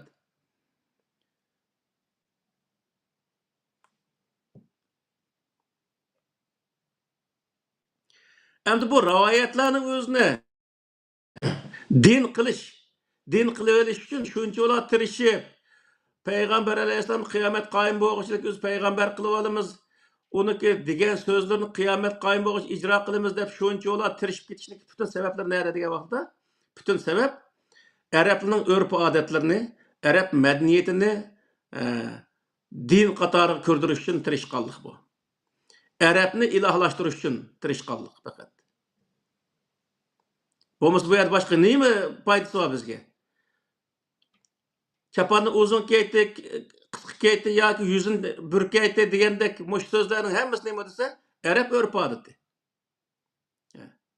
Xomiyayte, zamzam ichida degan gapning hammasi arabning tuprog'idagi narsa. Ashuni ulug'lash uchun, arabniki tuproqlarini muqaddaslashtirish uchun, butun o'zi insoniyatning o'zini arabni qo'g'dash va arabning tuproqlarini qo'g'dash uchun harakat qilganlikdan boshqa narsa emas. Arabga qul bo'lish bu yerdagi narsa. Biz agar o'zi Qur'oni Karimga ergashadigan bo'lsak, biz Allohning bandasi deb o'zimizni tushunishimiz va arablar bilan o'xshash bir inson, arab bir inson, bizga o'xshash inson hech qanday o'zi ular bizdan yuqori yoki tovan emas, biz ulardan yuqori yoki tovan emas, o'xshash biz. Degan bunday tushuncha kirishimiz lozim. Ularni o'zining vatanini qo'g'dab olsin, bizmi o'zimizning vatanini qo'g'dab olaylik. Ularning vatani o'ziga ulug', bizning vatanimiz o'zimizga ulug'. Ularning tarixi o'ziga nihoyat ulug' bir tarix bo'lsa, bizning o'zimizning tarixi o'zimizga ulug'. Ularning madaniyati o'ziga shunday yaxshi bo'lsa, bizning madaniyatimiz o'zimizga yaxshi deb tushunishimiz lozim. Biz o'zi boshqa millatniki madaniyatni din qatorida suiiste'mol qilib, millatimizning beshini qaydirib, u yerda boshqa millatniki madaniyatni qabul qilishga zo'rlashimiz hech qanday hojat yo'q. Nurg'un kiyim-kechak kiyish, urf-odat, madaniyat sohasi so'zlagan vaqtda dedik, bu arabning kiyimini kiyib olishning o'zi bu islomga kirganlik emas. Islom ayrim bir narsa u. Bu islom deganning o'zi o'zimizdagi atlas ko'yligi, badam do'ppillarini kiyib o'zi nimaga kiraveramiz? Islomga kira olamiz. Shuning uchun bu yerda arab madaniyatini islomlashtirish uchun uniki butun madaniyat sohasini, ularniki yeb ichadigan narsalarni, urf-odatlarini yozib, hikoya qilib, mana shu din desa, biz uning o'zini din deb qabul qilishimiz bu nihoyat qattiq o'zi ozg'onligimiz, xatoligimiz va jinoyat buning o'zi.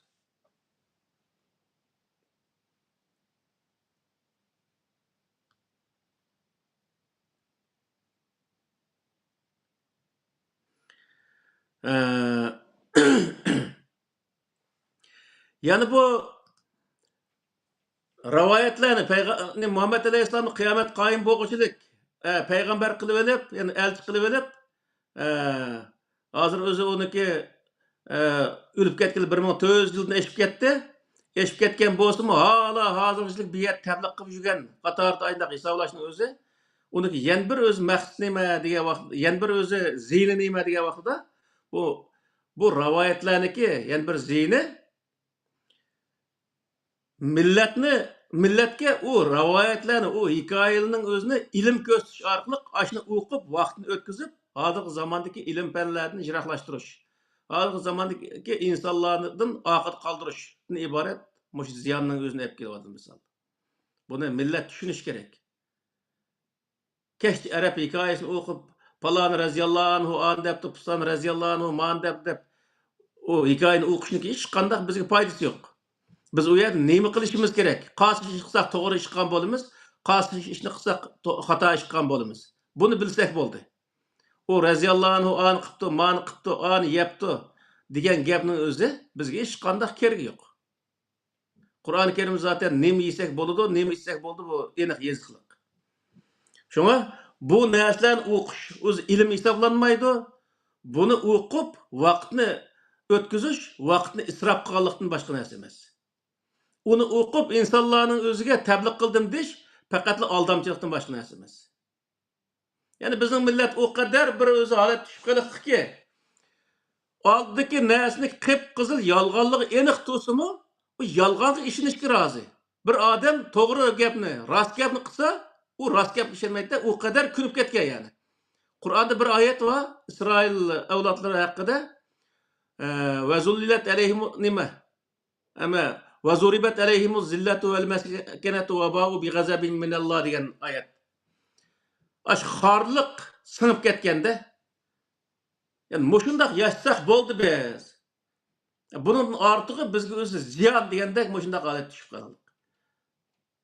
Bu qat'iy o'zi bizga to'g'ri kelmaydi. Shuning uchun bu yerda biz ilm o'qidik deb, u rivoyatlarni o'qish, u fiqhlarni o'qish aslo bizga ilm hisoblanmaydi. İlim hozirgi vaqtda zamonaviy ilmni o'qish kerak. Qur'oni Karimdagi o'zi prinsiplarni bilish kerak. Masalan, qaysi ishni qilsak qanday to'g'ri bo'ladi, qaysi ishni qilsak xato bo'ldi. Siyosat qanday siyosat qilsak to'g'ri bo'ldi, qanday siyosat qilsak xato bo'ldi misol. Buni o'zini maxsus bir kuni nima qilamiz, so'zlaymiz shu Qur'oni Karimdagi islom prinsiplarini o'zini. Islom degan o'zi bir tuzum, uning eti, onun içinde zadi siyasetki qandaq prinsipini qo'ygan. İqtisad qandaqni, cemiyetki qandaqni ne misal. Oilaga qandaq tuzumni, qandaq prinsip qo'ygan. O'zaro muomala qilish qandaq prinsiplarni qo'ygan. Masalan, ilm setimni qandaq prinsiplarni qo'ygan. Mushuni hammasining o'zini qatorisiga o'zi nima qilib, ashni har birisini bir oyat bilan dalillab turib, bu yerda o'tirib qo'yamiz bugunsiz inshaalloh. Yani Qur'oni Karimdagi shu prinsipni bilsak, ash prinsipga asoslanib turib bir narsaga hukm chiqarsak, u vaqt to'g'ri bo'laverdi. Misolda Qur'onda nurg'un narsaga hukm yo'q-ku, misol zinoga hukm bo'lgan bo'lsa, bosqinchiga hukm yo'q-ku. Ammo bosqinchi qanday qilamiz degan vaqtda Qur'on uning qarta prinsip bor. Shu prinsip saqandikilar bosqinchi kelgan hukm shu yerga chiqadi degan gap. O'g'ri hukm bor, bulanchiga hukm yo'q misolda. O bulanchining hukmini nerede tapamiz? Shu vaqtda shuni prinsiplarni bilishimiz kerak. Xuddi halqi laik degan bir o'zi tuzum, ash tuzumning ichida nurg'unlagan prinsiplar belgilangan.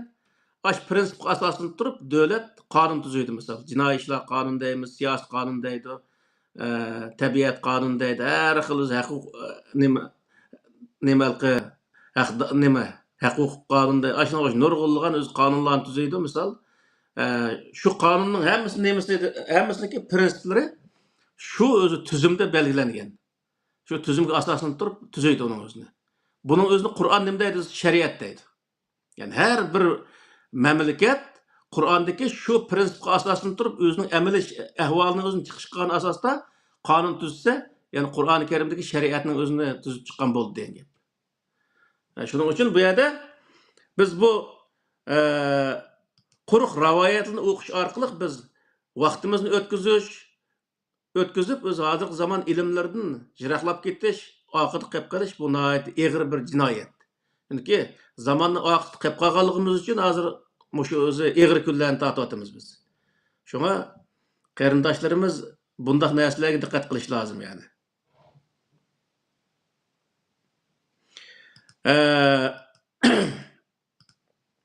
Yana Muhammed Aleyhisselam'ın kıyamet qayım boğuşlik elçi dep bilgenligi ve Muhammed Aleyhisselam'daki şu vaqt kurgan devletinin özüne bütün özü kıyamet qayım boğuşlik aletde ilgar bir devlet tunuşturuşu mu bu özü nimege sığmaydı misal. Çünkü o şu vaqtki şarayet qarta en ilgar bir devlet olgan. Şuna bu yerdeki elki devletçilik nimesdimi her devletniki xalqniki anseviyasi, iqtisadi ve coğrafilik ahvali qarta devletniki quruluş nemelerimi özü oxşamaydı misal. Qandaq bir şart astida quruluş nemeleri oxşamaydı. Şuna davamlı bir xil şu vaqtdaki qulluq davridagi bir devletning özüni bayroq qilib ko'rsatib, hozirgi zamonga to'g'ri kelmaydigan bir narsani o'ttirib chiqarib olishning o'zi ham o'zi bizniki davlatchilik nemimizga Qur'oni Karimni ko'rsatgan davlatchilikka to'g'ri kelmaydi. Shuning uchun bu yerda biz Qur'oni Karimning ichidagi islom prinsiplari degan nomda bir video qilamiz inshaalloh. Bir qancha haftadan keyin bo'lishi mumkin. Şu vaqtda shu prinsipni shu kuchimizning yetishicha o'ttirib qo'yamiz. Uni qilib qolganlar bo'lsa keyin to'liqlab qilamiz. Shuning bilan o'zi devletningmi o'z bir shakli hozirlangan bo'ladi degan gap. Hozir misol islom davlat qurimiz deydi ba'zanlar shariat davlat qurimiz deydi, ba'zanlar o'zi islom amirlik qurimiz deydi. Tamam, qur shuning o'zini. İslam devleti degan narsa qandaq bir devlet bo'ladi? Uniki shakli qandaq? Deb aş odamni so'rasa, uni hech qandaq tasvirlab bera olmaydi. Misol. Onun uchun bilmagan narsaning o'zini islom devleti degan bir eg'iz gapni tutib, bir jumla gapni tutib lekin uning ichidagi qandaq shartlar bo'ladi, uning ichida hech narsani bilmay turib lekin uning o'zini undaq narsani qurimiz degan deyishning o'zi bir ahmoqonlik. Misol o'tganda mana bu Julanning o'zi, mana Suriyalik hozirgi prezidenti hamma millat barabar yashay oladigan, qonun oldi barabar shunday yashay oladigan hamma millat, hamma dindikilar o'z diniy e'tiqodiga amal qila oladigan, e'tiqod qila oladigan ashunday bir davlat qurimi yazilsa, bizniki ashadagi mujohidlar va sirtdagi nurg'un odamning o'zi mana İslam degan kemmas ketdi deb yozayotgan odamlar bor. Mana bu qilamidi-ku, islom davlati qurammi deyiklik. U yerdagi qarindoshlarning so'zlagan videosini qo'yib qo'yibdi. Biz o'zi islom davlati qura deb o'ylagandik. Biz o'ylagan narsa bo'lmadi. Endi biz boshqa yerga islom davlati qurish uchun harakat qilishimiz kerak deb so'zlayotganlar shu yerda nurg'unlagan o'z so'zlarini qilyapti. İslam davlati degancha hamma odam tinch, huquqda barobar yashay oladigan bir davlat degan gap. Yani Julani şunu bilgenlik için aşındak bir devlet kuruşunun özüne oturup koygan adam var. Peygamber Aleyhisselam zamanında Yahudlu olsun, Hristiyanlı olsun, müşrikli olsun, Müslümanlı olsun hemimizin dini özümüzge. Yani itikadımız özümüzge. Bu yerde beraber bir insanlıkta beraber yaşaş, kanun aldıda beraber yaşaş.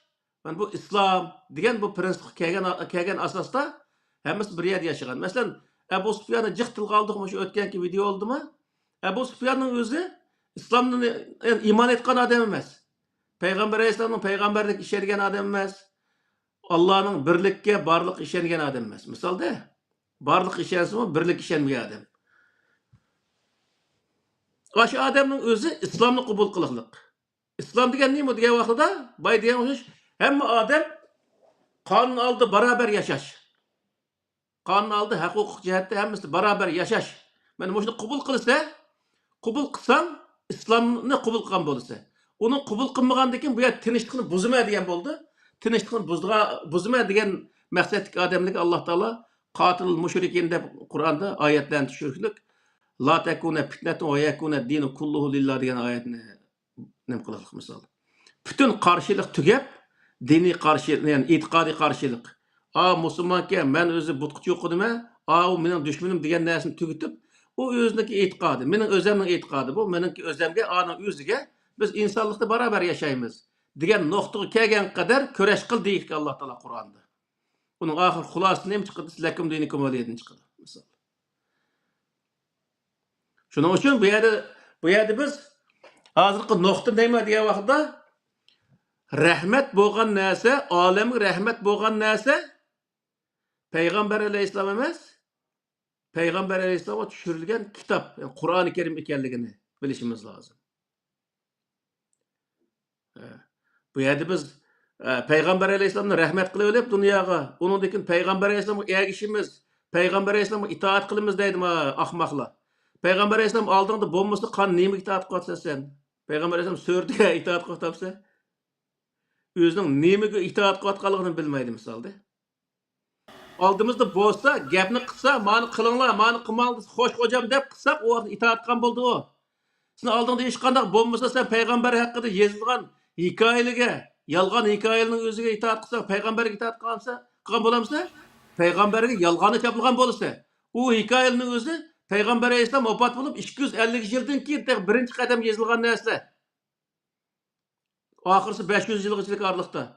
Men hozir oldida shu bir soat emas, 10 minut oldin nima deganligimni bir odam so'rasa 10 minut oldin nima dedim desa, men ashuni deb beramayman misol.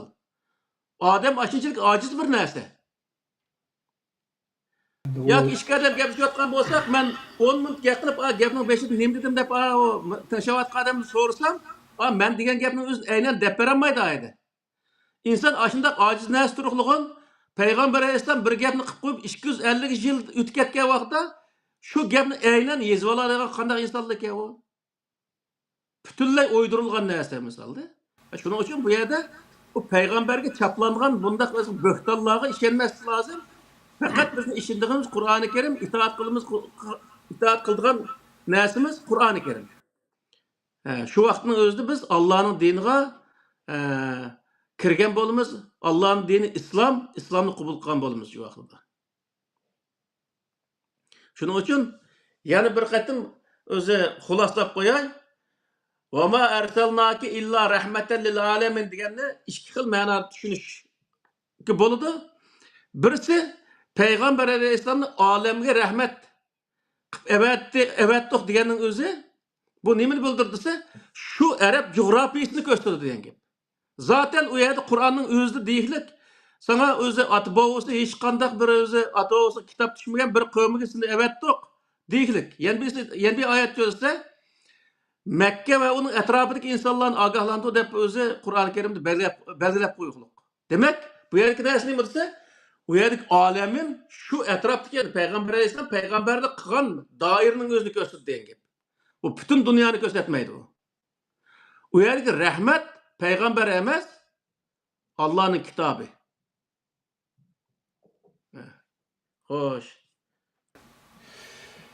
Bugün biraz mana temada cho'rilarda boshqa yana chiqib ketgan avolim bo'ldi. Men gaplarni bilmay deb chaqirib qolmadim. Aslidagi temaga munosib shakldagi ba'zi tushunchalarni o'rtoqlashsam, masalan, payg'ambar alayhissalomga bo'lgan itoatni payg'ambarning sunnatlarini ahyo qilishga, shu qilganni doğrashga ishorat qilganlarga shunday bir savol ushishdi o'tirgan. Do'stlarimizdan birisi dediki, agar payg'ambarga bo'lgan itoat uning sunnatlarini ahyo qilishga bo'ladigan bo'lsa, o zaman payg'ambarni shu Muhammadni o'z vaqtida Qur'oni Karimda İbrahim'a bo'ysunishga chaqirgan, İbrahim'a ergishishga bo'ysunishga chaqirgan. Undaqda İbrahimning sunnati qayerda degan savol chiqqan o'tirgan.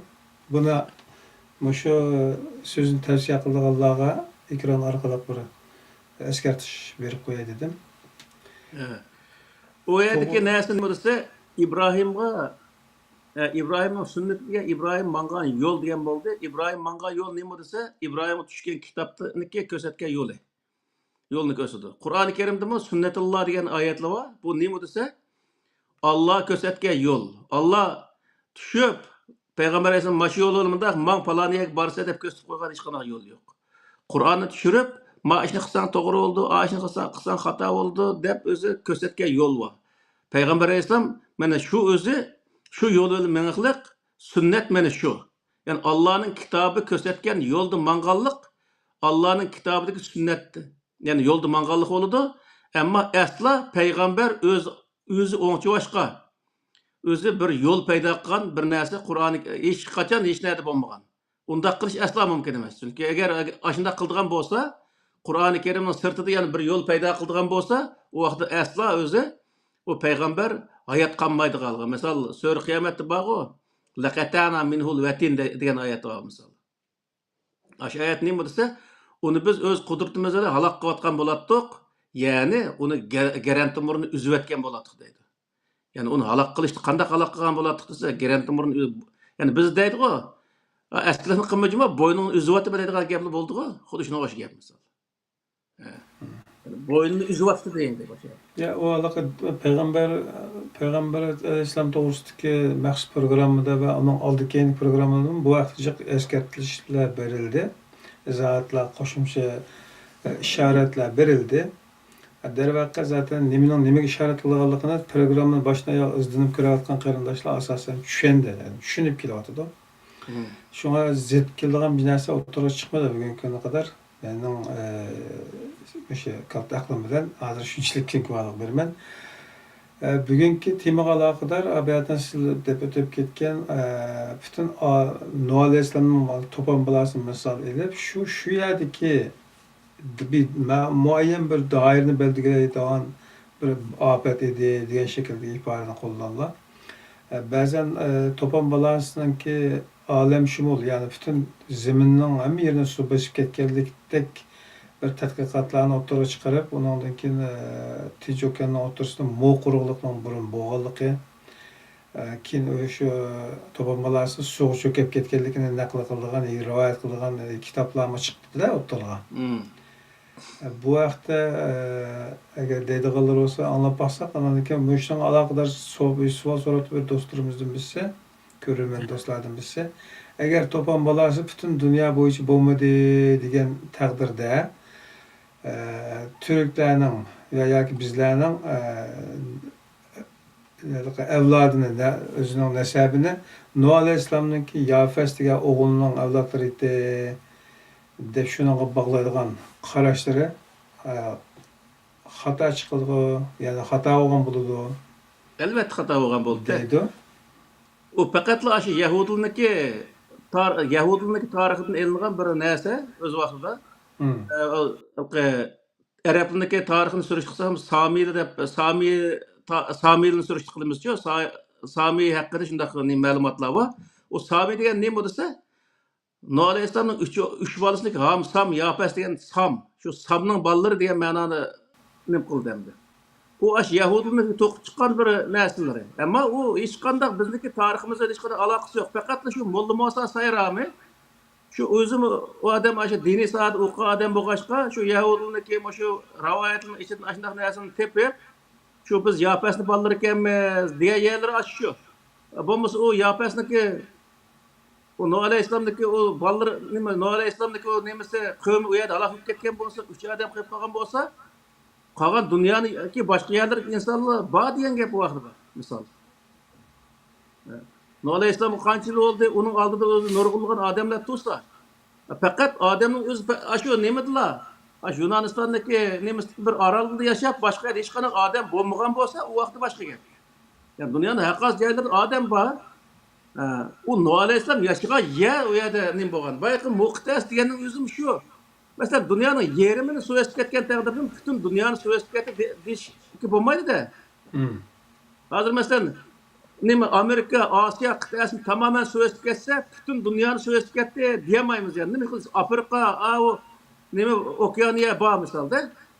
Xudo qo'ygandan keyin yana o'zi shu bizniki nazarimizda dunyoni suv esib ketdi deb biz yomon ko'ptir deganimiz bilan uni amaliyotga bunday tatbiqlab kelgan vaqtda u dunyo emas.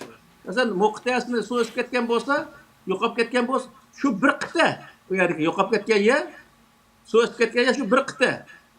Ammo boshqa yer yo'qsa, butun dunyo suv esib ketmagan shu vaqtning o'zida. Butun dunyoni suv esib ketish uchun butun dunyoni cho'kirib ketganda suv bo'lish kerak edi. Dunyoning ichida zaten suvning turadigan yer aniq turdi, zaten quruqlikning necha nima unda töven turadigan narsa u qanday qilib hamma yerga nima qilsa endi tarixiy yoki ekologiyalik izlanishlarning natijasi buning aloqador nimalarni men ko'rib boqmadim, lekin to'pon balasi aloqador izohatlarda tushuntirishlarda osmondan yomg'irning yog'dirilganligi, zamindan suvning toshqanligi, ikki suvning giralishib ketganligi haqida ashta bayanlar borda, ya'ni suv kirish orliq bo'shliq qolmagan darajada ifodalaydiganlar hozir ba'zi maddah insonlarning tushuntirishlarida. Lekin nima bo'lsa buningda mandaq tutmaydigan bir yeri bo'lib qoldi ekan. Biri agar Nuh alayhissalomning kiyimisiga chiqib olgandan boshqa insijin yoki ucharqunat jonivorlar qolmadi degan taqdirda shuni chiqib olgan 70-80 odamdan keyin dunyo taralganlarning, ya'ni shularning avlodlari bo'lib chiqamiz ekan. Agar ashta bo'lib qolib qolsa. Undan keyin u yana aqlga sig'maydigan endi yeri bor. U nima desa, butun dunyodagi jonliqlarning hammasini bir juftni evoldi deb qildi. O kichkina kemiga butun dunyodagi jonliqning hammasini bir juftni olsa nariga botadi u. U hozirda bir cho'ng bir avayamat bo'lmasa u. Bu hiç bir aqlga sig'maydi. Dunyo degan necha ming yoki necha yuz ming yoki million turli jonliqlar bor misol. Uning har birisining bir juftni evolgan vaqtida hammasi bir juftni Nuh alayhissalom qishiga kelganmish. U Afrikadan, Amerikadan qanday kelib bo'ldi uni asliga? Butunlay unaqa mantiqsiz gaplardi. Evolgan bo'lsa shu yerdagi narsalarning o'zini bizga kerak bo'lib qoladi deb o'ziniki keminiki bo'sh yerlar bo'lsa, kola, qo'y narsalarni besib olganda shu boshqa bir ish yo'q u yerda. Endi onun qaysi darajada bo'lganligini bilmakmi biraz biz uchun to'liq bu shaklda bo'lgan degan bir materialmi yo'q. Bu yerda muhimi nima deyilsa, bu yerda Allohninki itoatidan chiqqan qavmlarning dunyoda har xil baloy musibatlar bilan yo'qtilganligi ishora qilinganda, shuningdan bir misol ham desatdan olaysan. Yo'qtilganligi yo'q u yerda. Yo'qolganligi deslar. Yo'qolganligi. U yerga narsa nima desa, Nuh alayhissalomga misol, sen kimyosig'in, suv esib ketdi, andaq-mandaq degan vaqtda Nuh alayhissalom Allohning so'ziga kirib kimyosini shundaqmi ya? Millatlar hammasi shu gap kirib kimyosi qutulib qolgan gap. U yerda Alloh yo'qotmadi, o'zi kimyosi bo'lgan yo'qolib ketmaydi. Nega bordi o insonlar? Misol hozirgi vaqtda yer tevrisi masalan Turkiyada o'tgan yilmi onlar qism yer tevirgan vaqtda nurg'un 50-60 ming odam o'lib ketdi aytdi. 50-60 ming odam o'lib ketgan bo'lsa, uni Alloh o'ltiradimi? Allohning nima ishi bor u haqida? U o'yini yer tevrash chizig'ida sanmagandan keyin yer tevrab anda besib o'ldigan gap odam. Mesela Yaponiyada 7-8 bal yer tevrisi adam ölmeydi ne acaba? Uy tushib ketmaydi ekan. Demek u yerdagi narsa nima desa Qur'onda bor. فَمَنْ يَعْمَلْ مِثْقَالَ ذَرَّةٍ خَيْرًا يَرَهُ وَمَنْ يَعْمَلْ مِثْقَالَ ذَرَّةٍ شَرًّا يَرَهُ. Kim işini zerrecilik yaxshi qilsa, uning netinchini ko'radi. Kim ishini zerrecilik yomon qilsa, ya'ni nachar qilib qo'ysa, uniki o'z jazosini, ya'ni uniki nemisini ko'radi, jazosini ko'radi degan gap. Uni yomonligini ko'radi degan gap. Demek sen öyle zerrecilik yaxshi qilsa, bir tal tümün artıq qadırsan onunla, o öy şunun layık sana özü neyim berdi. Huzur nemelki yete örgen çekdi mi? Şunu çizaygan bolduğun gap. O yani özü nemelki yete örgen çekdi, kançılık özü kançılık midraydı, onun kançılık tümük etti. Aşı nemelki hazırki vaqtda olimlar onu biladi o yer tevrashkenin bulduğun adamlar. O öğünü sağa vaqtda aşının hemmesi ra'y qilib sağsa, öğünün özü 7-8 bal, 10 bal yer tevrisi mi? Bu yerde hiç qanday qilmaydi. Tarix o'tgan nurg'ulg'an millatlarni Alloh taolo bayon qildi. Biz ashni halok qildik deb. Uni Alloh taolo o'zi kirib bevosita halok qilgan ish yo'q. Alloh taoloning qonuniyati bo'yicha. Misolda bir odam daryo dengizning bo'yida bo'lgan bo'lsa, u dengizda 5 yıl, 10 yılda bir qaytım su, vala qıtaş, biyiminci yer besip ketgan anda iş olsa, sen onunla layık iş görürsen, iş görgen vaqtda sen özeni qutqazgan bolsa. Eğer sen onunla layık iş görmey, onundaki o veyran ketsen, o vaqtda veyran bolganligini Allah atıp qo'yish o butunlay xato. Şoňa dünyadagi ishniki, yani insonlarning halok bo'lishining hammasi nimasi? İnsan o'zini halok qildi. Alloh taolo şunun qarta siz tadbir qo'llaninglar, çare ko'ringlar deyildi Qur'on.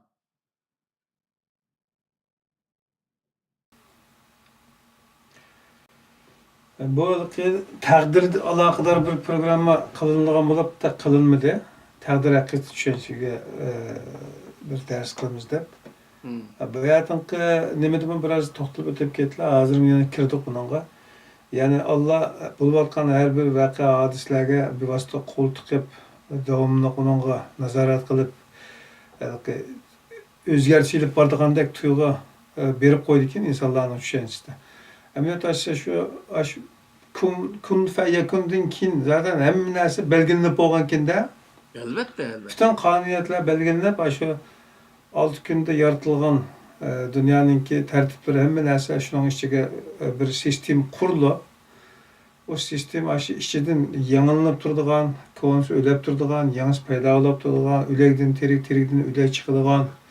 Yani insan tasavvur qilsa, alemde qandaq bir hareket, energiya bo'ladi ekan yoki bir ishlar yuz berdi ekan, shularning hammasi ash sistemda kodlanib bo'lgan-kanda.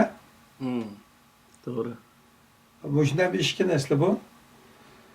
Bu shunga sabab qonuniyatiga bo'ysunish va uningga uyg'un harakat qilishni uningga odat qilmay biz ko'pincha shu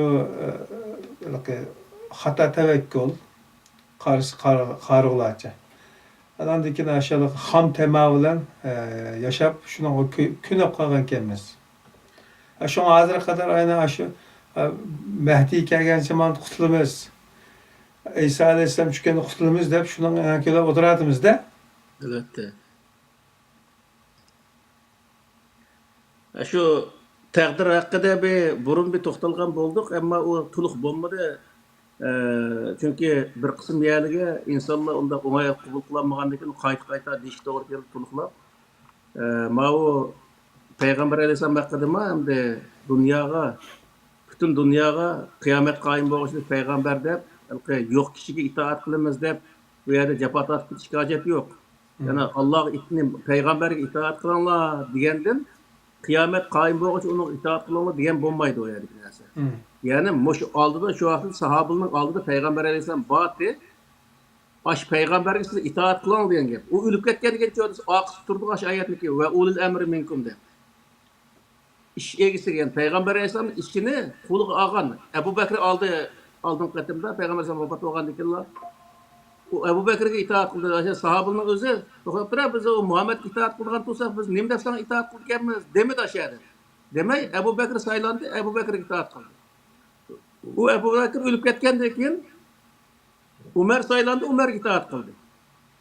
Aynı gitti ve zincirsiman bulup bu yer nima degan vaqtda shu Qur'oni Karimni ijro qilgan bir ijroatchi chiqdi ma, huquqni oldi. İnsanlar shuni itoat qilgan gap. Xuddi hozirgi vaqtdagi bir prezidentga o'xshash misolda. Mustafa Kemal o'z vaqtida Turkiyani qurib chiqib, uning loyiq tuzumning o'zini nima qildi? Loyiq tuzumning ustiga Turkiyani qurdi. Uni birinchi ijro qilgan odam Mustafa Kemal oldu. Undan keyin İsmet İnönü o'tirg'i chiqdi. Xalq o İsmet İnönü'ye boysundu. İsmet İnönü şu tuzumni o'zi yana Mustafa Kemal'ning o'rnida ijro qildi. Hozir Tayyip Erdo'g'an ijro qilyapti. Xalq uniga itoat qiladi. Ashtaq bir narsa bu. Yani qonun ve tuzum davomlashadi. O odam shu zamandagi ahvol qarta o tuzumni ijro qiladi. Ammo uning ijroati o şu zamanda şundak ilgar bo'lgan bo'lsa, ama hozirgi zamanda şundak ilgarni deyish xato misolda. Misal bunu şu Churchillning o'zi şu Angliyada 45-yillik urushda Churchill o'zi nima bosh minister bo'lib edi, nima qilganki. Urush tugagandan keyin saylandı o adam chiqib ketib, shuni bilan nima qildi? Keyin bir 2-3 adam o'tgandan keyin ya bir 2 adam o'tib bo'lgandan keyin 10-15 yil o'tgan vaqtda Churchill o'z vaqtida o'sha Angliyani qutib qolgan deb iqtisodga pek o'rgib ketmagandan keyin qayta Churchillning o'zini saylaydi. Saylagan vaqt Churchill davlatni tuzuk boshqara olmagan gap aytdi. Nima qilsa u kalla 15 yil burun davlatni boshqargan bilan 15 yil keyingi zamon aniq o'xshamaydigan gap. Shunga Yevropadagi eng go'zal ish nima degan vaqtda, masalan biz o'sha Angliyaga kelgan vaqtda Cameron degan bosh ministr shu odamki Mahaq bir ikisi de neyimden Avrupa İttifakı'nın tüketkenliğin adam neyim dedi? Men Avrupa İttifakı'yla tuğa vaqtda Angliyani başkura algan deydi. Hem hazır men onun hödüsünü çıkanmayma, bunu hödüsünü çıkırgan bir adam kelsin dep istifa verip çıkıp ketdi adam. Xuddi shunga o'xshab bir ish u. Balki bir zamanda devletni Yamanbek boshqarayotgan bir odam bo'lsa, u yana 20 yil o'tgandan keyin bu yana alomat boshqaryotadi deyish xato. U nima desa, shu vaqtida shunday yaxshi boshqargan. Xuddi shunga o'xshash bir odam o'tgan zamonda Yamanbek katta olim bo'lgan bo'lsa, u qiyomat qoyim bo'lg'ach katta olim, qiyomat qoyim bo'lg'ach hamma narsani bildi deb qarash xato. Shu o'z zamonasidagi olim. Ama keyingi zamanda uni o'z olim keyingi zamandagi narsalarni biladi deb unda qarash u xato. Shuning uchun u yerda siyosatmi her zamanda shu zamoniga loyiq holatda siyosat qilinadigan gap. Keyin zamon o'zgargan vaqtida u dushman almashib turdi, strategiya almashib turdi. İqtisod o'zi bir zamanda boyib qoldi davlat, bir zamanda kambag'al bo'lib qoldi. Shu ahvol qarta o'zi siyosat maqdigan gap. Şoňalky bir bay zamanda siyaset kılan adamny kembagal zaman kelgen çağda ýani sen siyaset kıldıysa o kılamaydy o. Şoňalky ma Ýewropanyky gaýrysy nime dese 4 ýyldan keyin düşüp ketýän gep. Ötüp gäs işki saýlamdan keyin düşüp ketdi. Bu ýerki adamyň özüni bildi. Men many kıla algan, şonu men kıla alaytdym. Endi men ma iş geldi, bunu men kılanmaýmän dep özüni bilip düşüp ketdi. Biziň adamlar oşanda bir çıkyp aldymy, düşmeýän onda iş ýok. Müslümanlığın hemmesi zaten açlıklı hazır kılıyor. Şuna alqı Peygamber Aleyhisselam şu zamandaki en ilgar şundak bir adamdı. Onu hem adam itiraf kılıyordu, bizim itiraf kılımız. O Peygamber Allah'ınki. Lakin o Peygamber Aleyhisselam'ın o vaktiki bilim seviyesinin özü kıyamet kaim boğuşluk hem nesini bilip ketken dep mandak adette itikat kılış. O Peygamber Aleyhisselam şu diyen gepler kıyamet kaim boğuşluk özü hem işini hal kılıyordu dep karaş o bütünley hata. Şoňa o Qur'an-ı Kerimde hem näse hüküm çıkırıp bermey, prensip koyup bergen. Şu prensip asasen özlerli kanun çıkaranı dep özü kanun çıkarış hukukunu insanlığa bergen. Şoňa biz peygamberni kıyamet kaim boğuşluk onu peygamberligini itiraf kılymyz. Ama kıyamet kaim boğuşluk peygamberlik kılıdı dep düşünüş.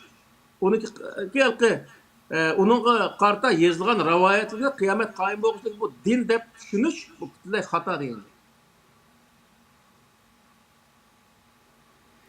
Endi Kur'an-ı Kerim'de ki Kur'an'daki düşündürüşlerden menbelerinden köge vaktimizde Allah'ın epi kılmadığın en çok günahlar katardaki birisi şirik hem de. Şirikten Allah'a hiç epi kılmadığın değil. Şiriknin ki alametleri veya ki ifadeler hakkındaki meyallarına nazar sağa vaktimizde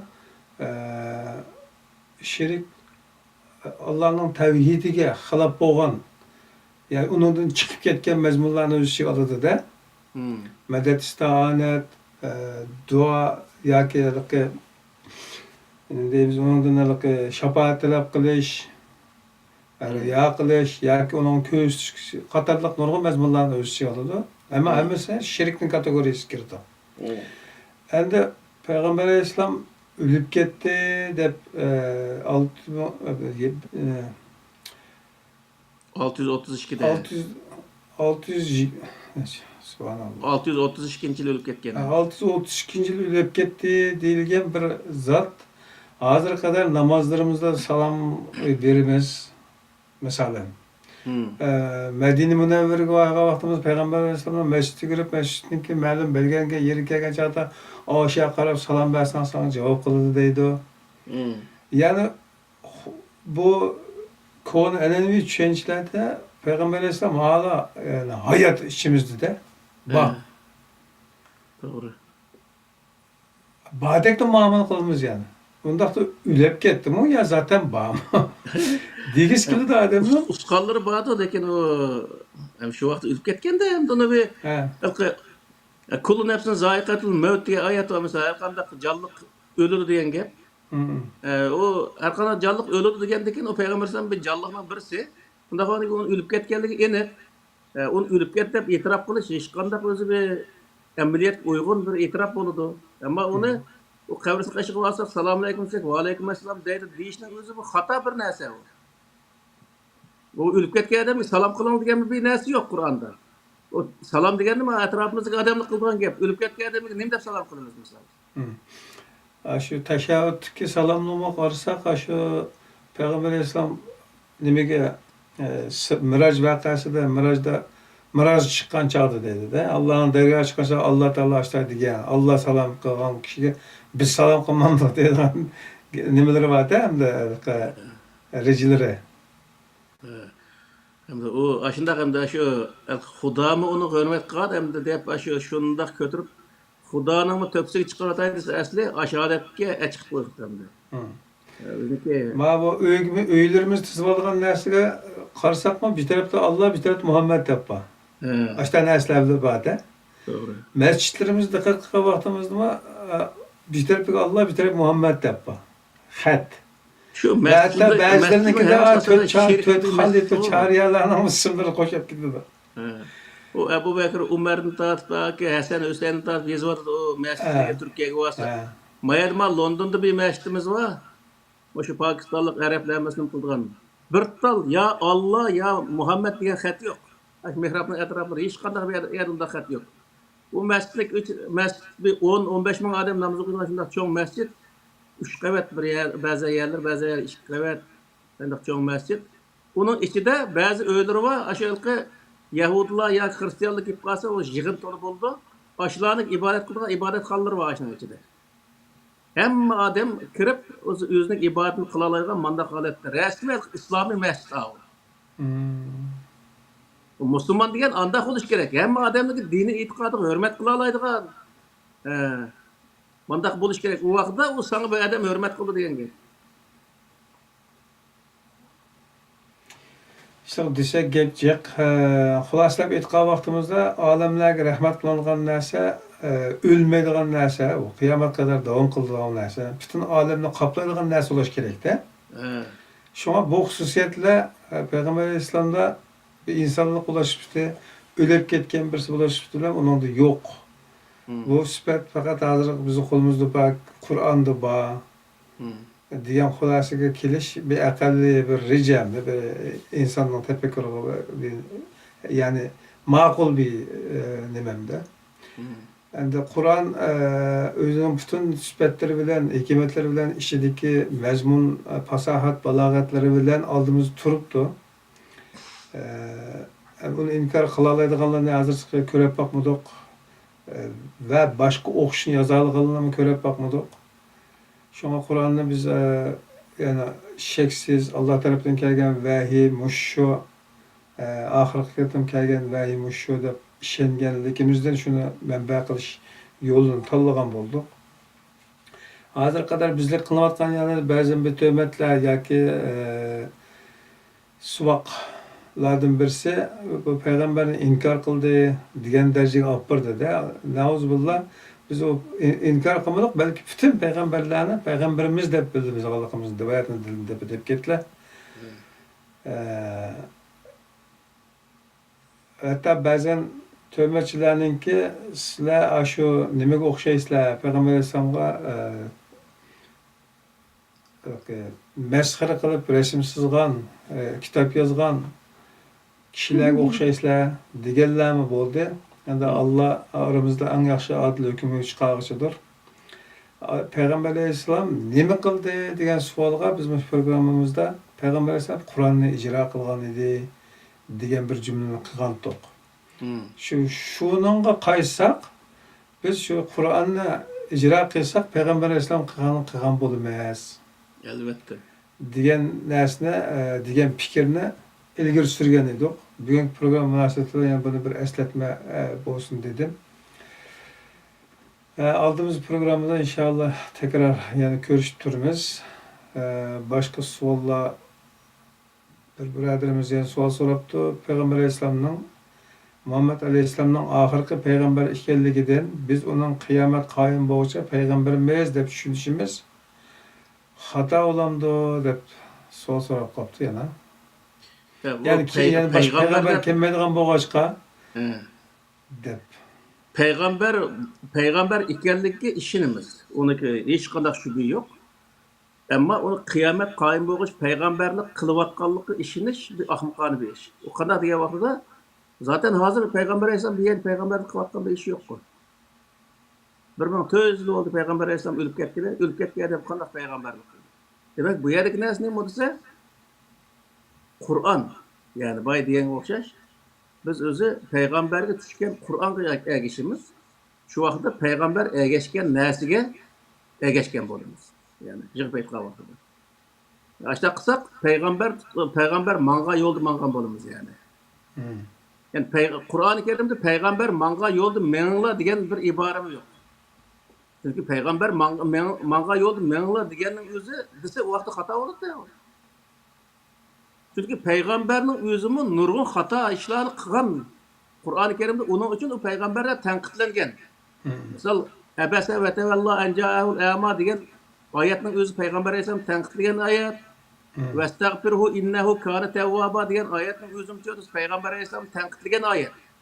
Demak, mushuna tanqidlanganning o'zi nima desa, u payg'ambar shu yerda xatolashgan yeri va uning uchun Alloh taolo tanqidlagan degan gap.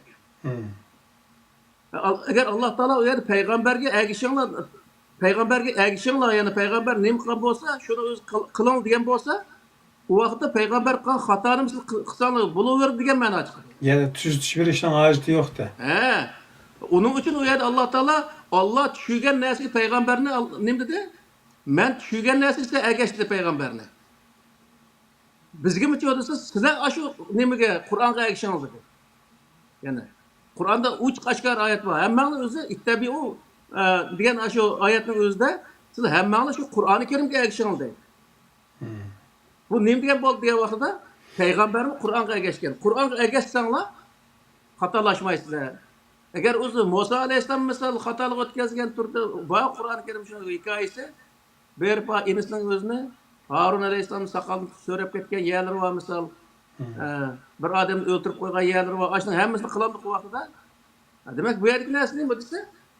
Payg'ambarga emas, u yerdagi narsa hammasi payg'ambar ergashgan kitobga ergashgan Qur'oni Karim biz hozir vahiyga bo'lsin. Ergashish yani. O'shada biz hozir qadar yana payg'ambar degan so'zni yana odatlanib qolganligimiz tufaylidan tilimizga eshitib kelibman, payg'ambar deb kelyapmiz. Do'stlarim shundoq. Asli payg'ambarning Qur'ondagi atilishi nabiy va rasul ikki xil kalimada atildi ekan.